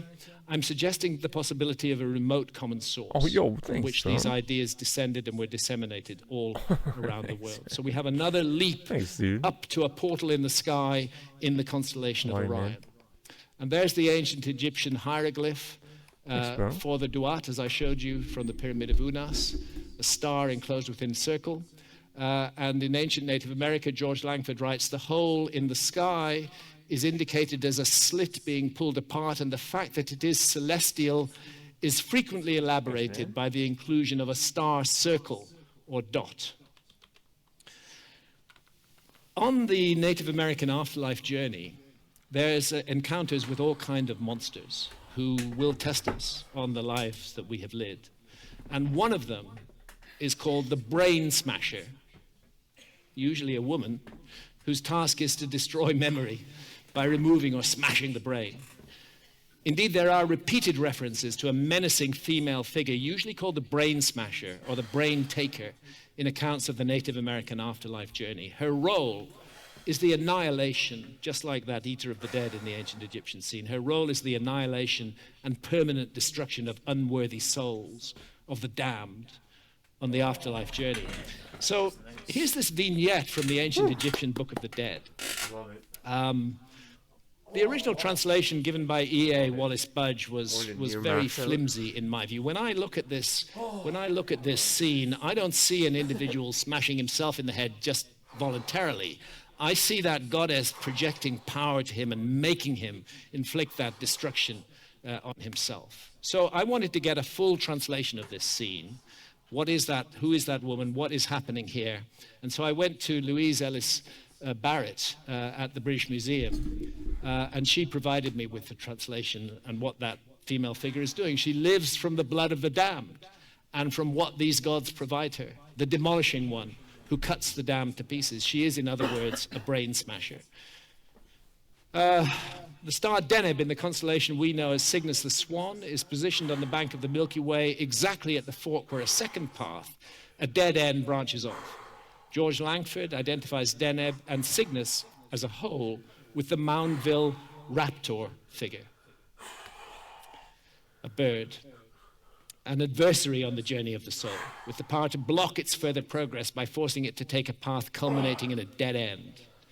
In the ancient Egyptian pyramid text, the soul on its journey through the Duat is confronted by a bird adversary that apparently has the power to block its path. It's difficult to give any other interpretation to this encounter, since the soul is made to declare, "Hail to you, ostrich." That's a bird of Egypt. "Hail to you, ostrich, which is on the bank of the winding waterway. Open my way that I may pass."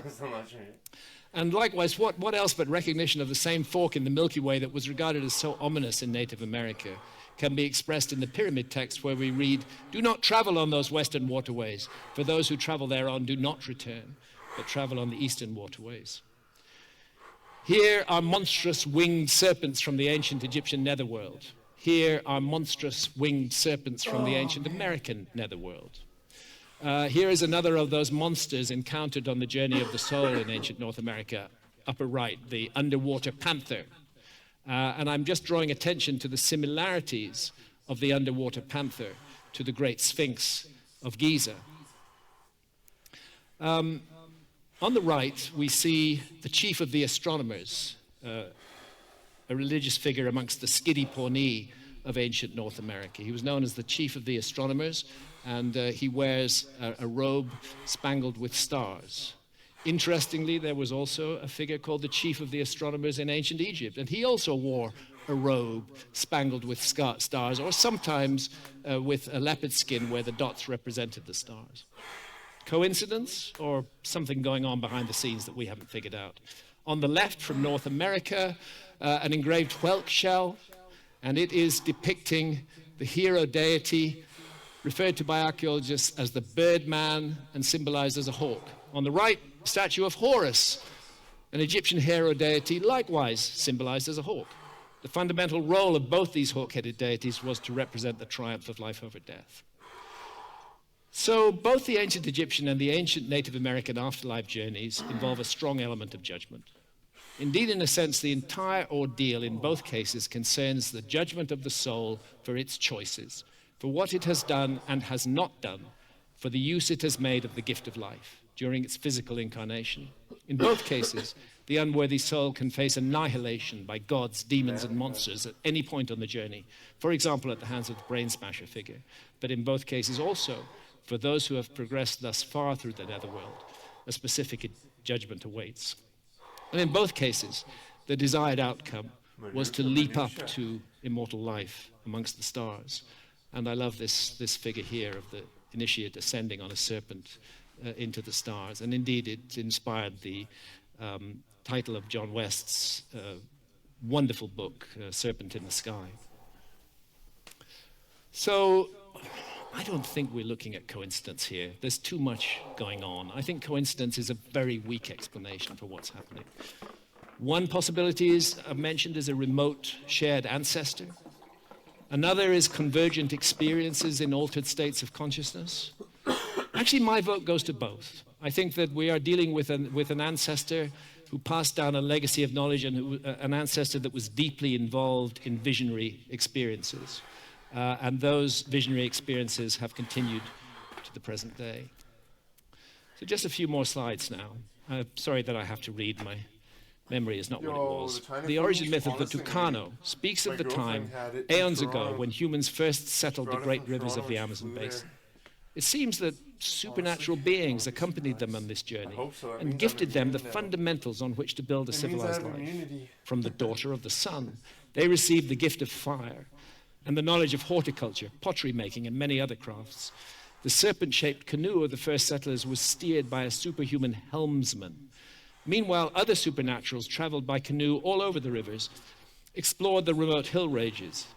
They pointed out propitious sites for houses or fields or for hunting and fishing, and they left their lasting imprint on many spots so that future generations would have ineffaceable proof of their earthly days and would forever remember them and their teachings. Over in Easter Island, ancient legends speak of a primeval Pacific homeland called Hiva, from which the very first inhabitants of Easter Island supposedly came, a homeland that was submerged under the sea. And it's particularly intriguing that this tradition speaks of 7 sages who are said to have been instrumental in the original settlement of Easter Island. 7 sages. And the first task of the 7 sages from Hiva after their arrival on Easter Island was the construction of stone mounds. Mesopotamia, Oannes, and again 7 sages of ancient Mesopotamia. The 7 sages were remembered as teaching advanced astronomical and geodetic knowledge, including all the skills necessary for planning and setting out a city, and they appeared amongst humanity after an enormous world-destroying flood.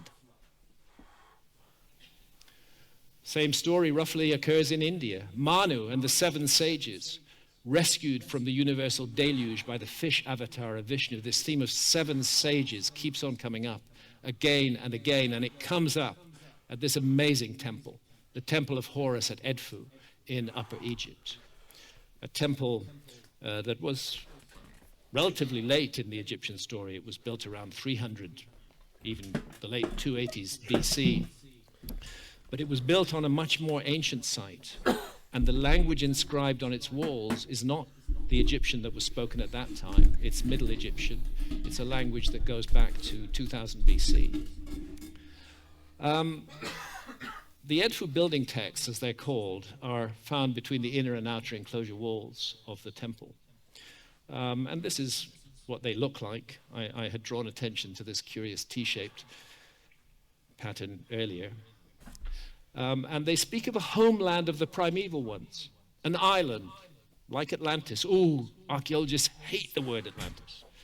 Say the word Atlantis and you're automatically a lunatic, you know, because they've proved that Atlantis could never have existed, even though they have not looked at the parts of the world that need to be looked at, even though their study of the world is very, very, very incomplete. An island like Atlantis that was destroyed in an immense and cataclysmic flood. A snake called the Great Leaping One is described as the chief enemy of the god. It's his assault that causes the homeland of the primeval ones to be swallowed up by the sea, but first the island was pierced and the domain was split. And the texts also speak of survivors, of the destruction of the primeval island of the gods, specifically named as 7 sages, of their wanderings afterwards and of their project to reconstitute or resurrect their lost former world. They came to Egypt and established religion by building primeval mounds up and down the Nile Valley.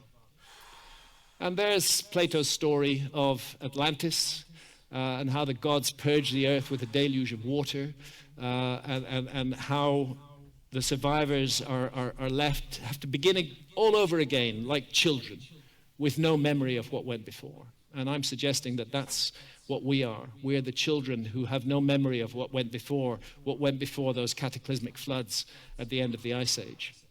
And it's interesting that the story comes to Plato through his family line, through his ancestor Solon, And Solon did make a famous visit to Egypt around the year 600 BC. He was a well-known Greek lawmaker. And he visited the temple of Neith at Sais in the Delta. That temple no longer exists. And there he encountered priests and asked them to explain to him the writings on the walls. And the priests told him of a great civilization that had been destroyed in an enormous flood and that had left some survivors who had come to Egypt. And Solon asked the priests, when did this flood happen? When was Atlantis buried? And by the way, in the dialogues, Plato makes it clear that he's Grecianizing ancient Egyptian words. Atlantis is not an ancient Egyptian word. So Solon asked the priests, when was this flood? When was Atlantis submerged? And they said, quite matter-of-factly, 9,000 years ago. That was in 600 BC. It's so easy to do the math. That means 9,600 BC in our calendar. They're telling us that this lost civilization was submerged in a great flood around 11,600 years before our time. This is why I think we need to pay attention to the Atlantis story rather than just write it off as the ravings of the lunatic fringe. And my God, Plato was no lunatic fringe. It just so happens that 11,600 years ago coincides not only with the construction of Göbekli Tepe, but also with meltwater pulse 1b, a very rapid global sea level rise over a period of several hundred years. Now, archaeologists say, meltwater pulse 1b wasn't a big deal. If you do the average over 300 years, it's only a few meters a year. Averages don't work with sea level rise. It came in pulses. And when you look at the detail, you find that there were periods when there was enormous sea level rise in a short period of time. And you can tell this from submerged corals in the Bahamas, for example. So the myths speak repeatedly of the coming of the sages in context of a great cataclysm, a derangement of the heavens, cosmic serpents, a global flood, a time of cold and darkness. And frankly, the Younger Dryas, from 12,800 to 11,600 years ago, is the only epoch in the lifetime of anatomically modern humans that fits the bill. What happened on Earth begins in the sky, as above, so below.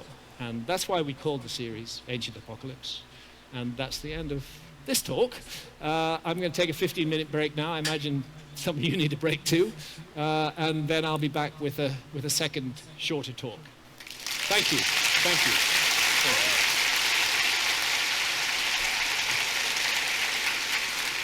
Thank you.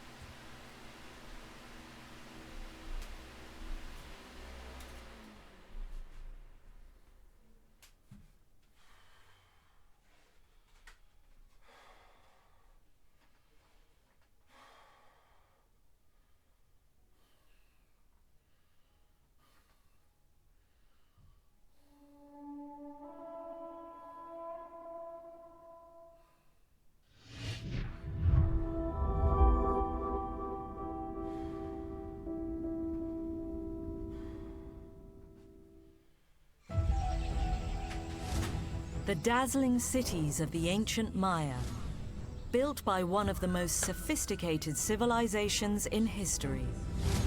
The Maya people were as advanced as any of the ancient civilizations of the world. For 3,000 years, the ancient Maya dominated Central America. They founded powerful kingdoms and built towering temples, ruled over by formidable kings and queens. Maya rulers lived lives of incredible privilege, but there was a price to be paid. But their lives remained shrouded in mystery. Who were they, and how did they live and die? With exclusive access, our experts embark on a groundbreaking 2-year investigation, using space technology to hunt for a long-dead king inside this intriguing temple. ですからこの石室の隣に私は王墓があるというふうに考えています。 Scanning the jungle with LiDAR to uncover astonishing secrets about the scale of their kingdoms. We didn't have any clue how big they were. And using pioneering geological techniques to hunt for answers about why this great society collapsed. They may have think it could have been the end of the world. To solve these mysteries, we bring this remarkable world back to life in vivid 3D and explore the lavish tombs of kings to shed new light on the life and death of the ancient Maya.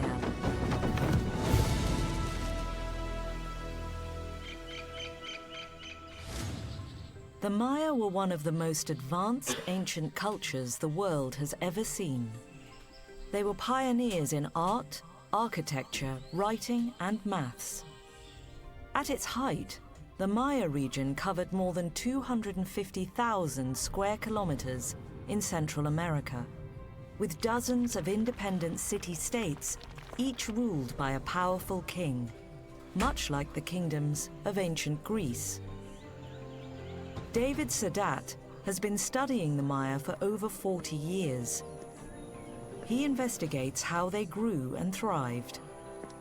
They developed a numerical system, astronomy that was incredibly precise, huge pyramids, platforms.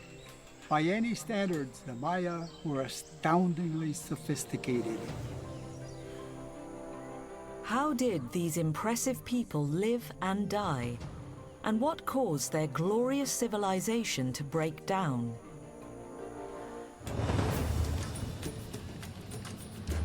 Searching for answers, a unique team of Japanese experts heads to one of the most important Maya cities of all. Capan, in what is now Honduras. In its heyday, Capan was a spectacular city, home to over 20,000 people.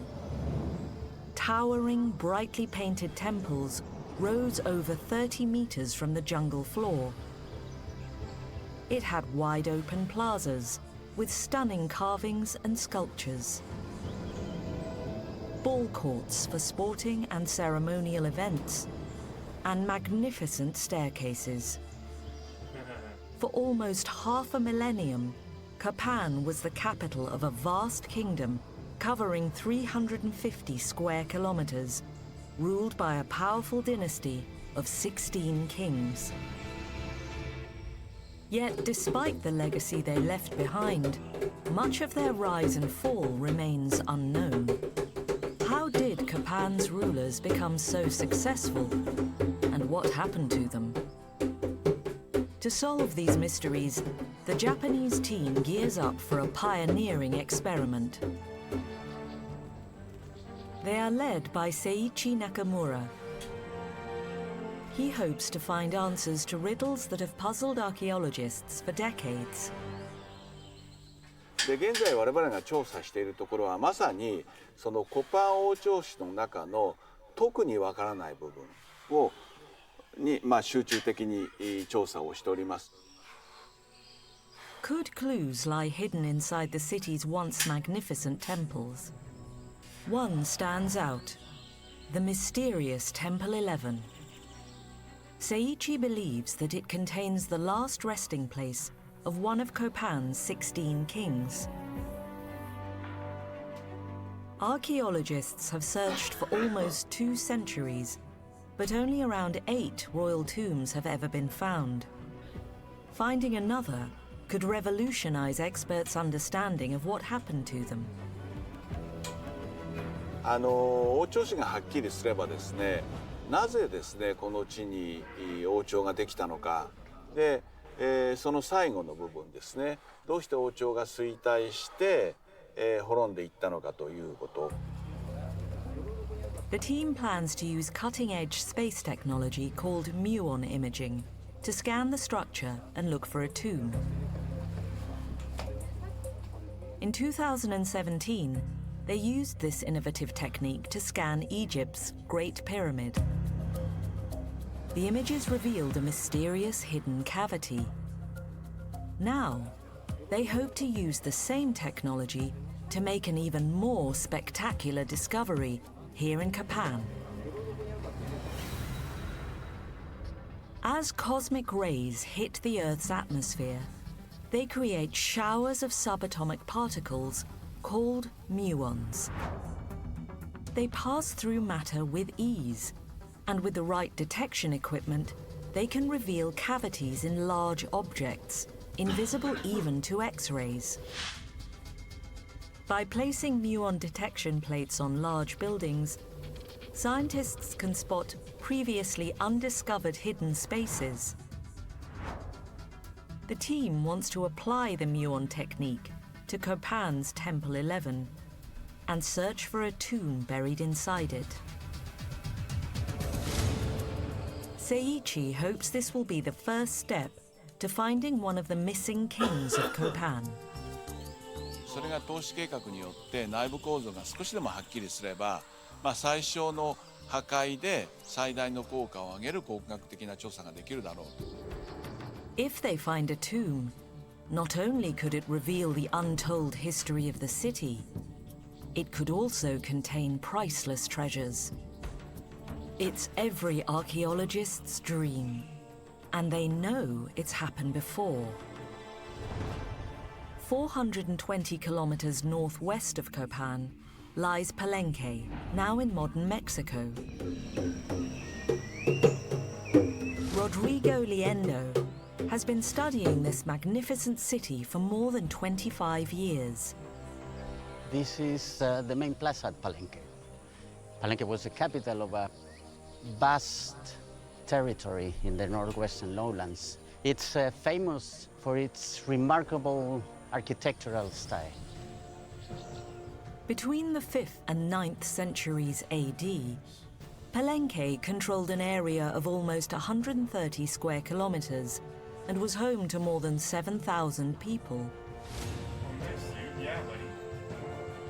At the heart of the city stands the Temple of Inscriptions. At 60 meters wide and nearly 30 meters high, it's one of the most magnificent monuments in the Maya world. The actual function of this building remained in mystery for many centuries. People really thought that this was probably just for ceremonial performance, nothing else. This incredible monument hides dramatic secrets. Rodrigo explores inside. He finds peculiar circular plugs in the floor. There was a very long period of speculation about the function of this strange feature here. And they are actually holes in two of the major slabs that compose the floor. The mysterious holes baffled archaeologists until they realized that if they passed a rope through the holes, they could lift the slab and look underneath. They found an amazing discovery. The first step to a staircase that goes downward inside the building. The team spent 2 years excavating this staircase. The expectation of finding something really great grew and grew. Every single step that was uncovered was one step closer to this huge discovery.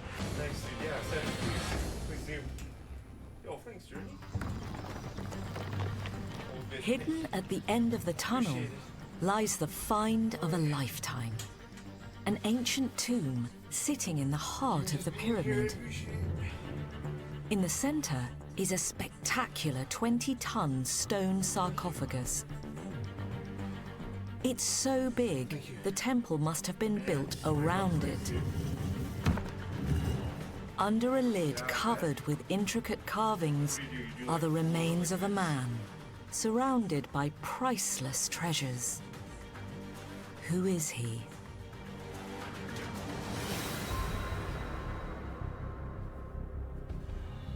When experts examined inscriptions on the temple, they discovered a name: Pakal the Great.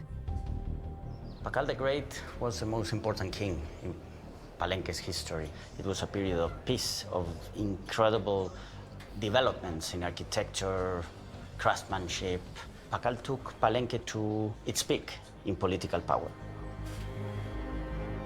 What can objects buried with Pakal reveal about the treasures that the Japanese team might discover in their new investigation? I also saw your In the tomb, archaeologists found upside-down exquisite gravity jade boots for your jewelry, back, dude. That looks shells, really interesting. and a Now I have a bar. spectacular death mask.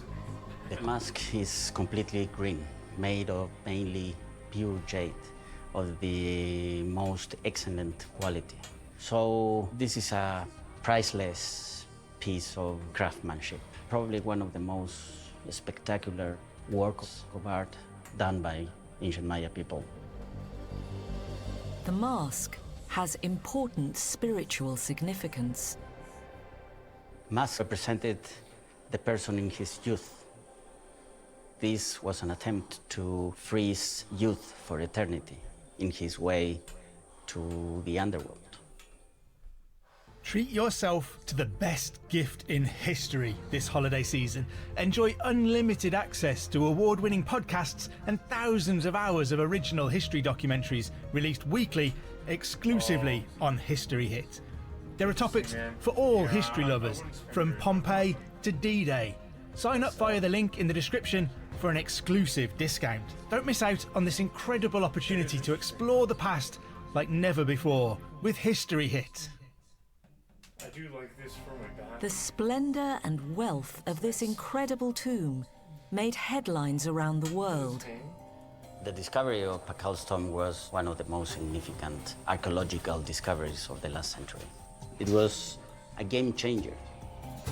Could the groundbreaking new investigations at Copan reveal an even greater king inside this temple? And can strange carvings help to point the way? The city of Copan was one of the most important in the Maya world. Its monuments are covered with mysterious imagery, clues to how the Maya lived and died. René Viel has been studying the site for 40 years. In the early 20th century, the archaeologists were puzzled by those inscriptions. They did not know what those inscriptions represented, if it was a language or if it was just a pictorial writing. Experts knew that decoding these baffling designs would revolutionize their understanding of the Maya. But they were impossible to read. The idea was that all these writings were related to calendar and religion. You know, in archaeology, when there is something we cannot understand, we say it's religious. What secrets are locked inside this mysterious code? Maya expert Panos Kratimenos finds answers in the pages of an ancient book. It's known as the Dresden Codex, and it's about 800 years old. Before the Spanish conquest, there would have been thousands of these codices around the Maya world. Partially, they didn't survive owing to preservation, but the greatest single loss of these books was caused by the Spanish conquerors burning them as idolatry and the work of the devil. Only 4 codices have survived. For centuries, scholars believed that they held the key to understanding the Maya inscriptions, and through those, the entire Maya culture. You have wonderful illustrations of people, animals, supernatural deities, but they're completely surrounded by these symbols that for a long time we had no idea what they actually meant. It's like trying to put together a jigsaw puzzle with a large part of the pieces missing and with no picture as reference. But over decades of painstaking analysis, scholars gradually began to spot clues. In this image from the Dresden Codex, we can see an illustration of a dog with writing all around it. So it stands to reason that somewhere in that text is probably the word for dog. This realization was one of the big pieces of the puzzle in deciphering Maya hieroglyphs. It took dozens of scholars over a century to decipher the text. When they finally did, they realized this is one of the most sophisticated writing systems ever seen.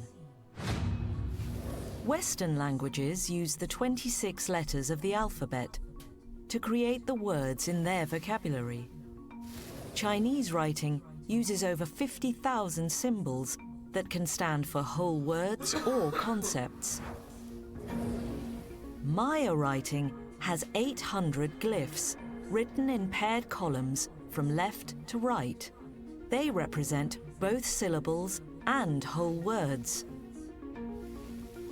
Balam, the word for jaguar, can be written as a picture, as 3 separate syllables, or a combination of both, making Maya writing extremely complex. Deciphering the Maya inscriptions was one of the most important archaeological breakthroughs of the 20th century. Even today, we only understand about 85% of the glyphs, but what we understand already has completely transformed our understanding of the Maya. What can these hieroglyphs reveal about the mysterious kings of Copan and how they lived and died? René Viel takes a closer look. We know now that these texts deal with historic events and historic people because we have the names, for example, of the kings of Copan. The glyphs tell the story of the lives of Copan's rulers, recording births, deaths, and key events. They are also propaganda, commissioned by kings to glorify themselves for future generations. Could the Japanese team be on the brink of discovering one of these proud kings inside this temple?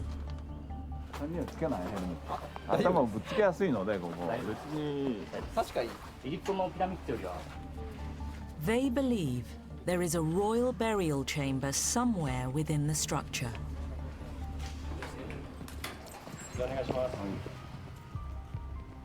But it's huge, and the tomb might be anywhere. This old excavation tunnel could be the perfect place to put the photographic films they are using to scan the temple.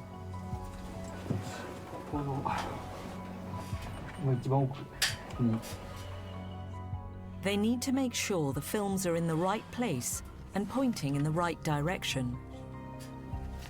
If they get this wrong, they could miss the tomb completely.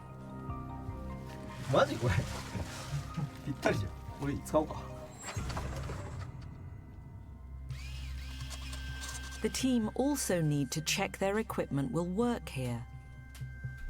The last time they used it was in the dry deserts of Egypt.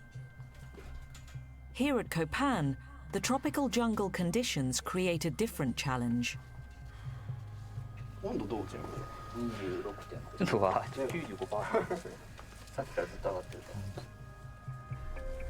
The dust, heat, and humidity make working difficult. But Seiichi is optimistic they will find a royal tomb nearby.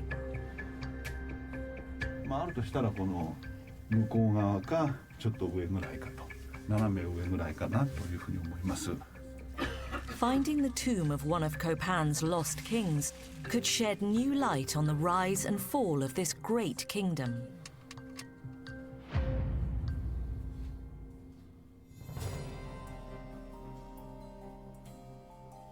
What can mysterious carvings reveal about the city's ruling dynasty?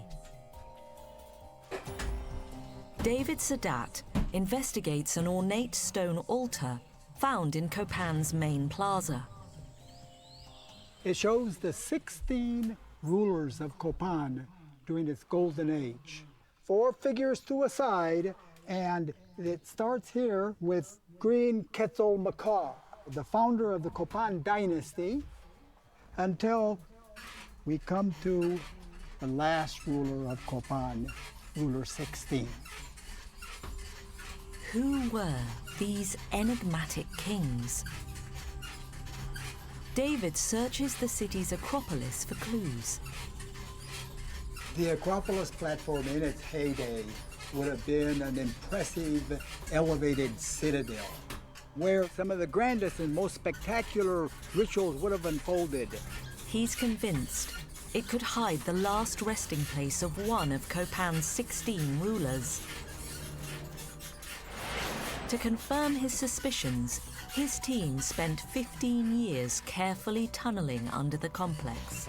We were looking for the tombs because we regarded them as time capsules that would contain the proof of the real history of Copan.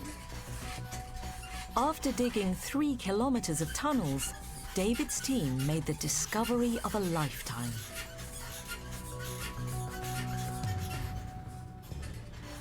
Hidden beneath the Acropolis is a brightly painted temple from the 6th century.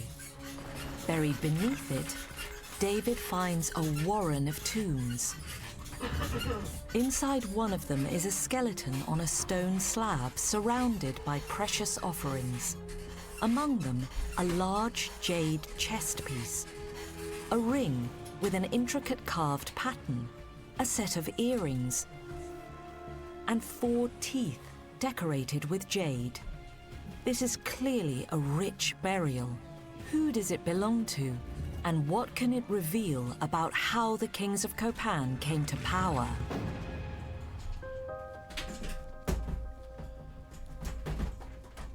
Searching for clues to the identity of the tomb's occupant, the team found something spectacular. Look at that. A magnificent carving showing 2 birds. This clue was immediately obvious to us because it was composed on one side of a huge green quetzal bird and on the other side a great red scarlet macaw. So these spelled out the complete name of the Copan founder, First Green Quetzal Macaw. The beautiful design indicates that this must be the tomb of the first king of Copan. When experts analyzed his skeleton, they discovered something surprising. He was not from this area. David believes the mighty Copan dynasty was founded by an outsider who took over the city in the 5th century AD. The archaeological investigations have proven to us that the Maya were writing true history about themselves. I think this is probably the crowning achievement of my archaeological career. But it's not the only stunning discovery inside this magnificent temple. Nearby, David finds another tomb. To our great astonishment, thank you for being here. Appreciate it. Thank you, Ninja, for the bits. tomb Journey of for the a bits. woman Everyone, just for being here. with really one of the largest treasure trove of jade Lost a bit of jewels mass, and giant we're okay. pearls and pottery. Really one of strong. the richest burials We lost a found little mass, anywhere but we're in the getting Maya strong. We're getting world. back there. The woman's extraordinary wealth and burial close to the tears all founder wide. suggest this I had a must be his terrible wife. flu. I had the worst fever, man. Analysis oh my of God. her bones I'm still shows sweating she it out. is local, suggesting the first king of Copan may have married his way to the top. The question was, I who feel was good she? though. Was she just a wife or was she a queen? This richness of her tomb is testimony that women could become incredibly wealthy and probably supremely powerful in their own right. But to this Dogger? day, one of the most enduring mysteries and Yeah, that's secrets right, of the Dogger. Copan Acropolis is that we do not know this woman's name. The first king and his wife are 2 of only around 8 royal burials found in Copan. At least half the members of being this mysterious dynasty are still unaccounted for. At the end of a tunnel, Oh my God. David 5 finds viewers, another wow. Thanks, astonishing everyone. ancient Thank structure. you. Thank you. Journey. It's a Thank you, Thank you, 13-meter Mermaid, temple, Sailor once Curse. painted vivid New, red. new Papa. An inscription reveals that it was built in the 6th Thank century, you. about 200 years before the Oh my outer God, monument. The team nicknames this hidden temple Rosalila. The real surprise was that Rosalila was buried absolutely intact and purposefully buried by later rulers. Maya kings often put new temples on top of older ones. Each wanted to build bigger and better monuments than his predecessor. But temples were about more than just showing off. Temples could face the setting sun. They could also face the rising sun. They can be essentially astronomical clocks, because how the sun rose and set over the year was an important consideration for them. Why is astronomy so important to the Maya? Panos Kratimenos searches the Dresden Codex for clues. A large theme in the Dresden Codex is charting the course of celestial bodies across the sky. Here we can see a series of numbers with a dot representing 1, a bar representing 5, and this shell-shaped glyph representing 0. The Codex is like an almanac, counting the number of days until an event like an equinox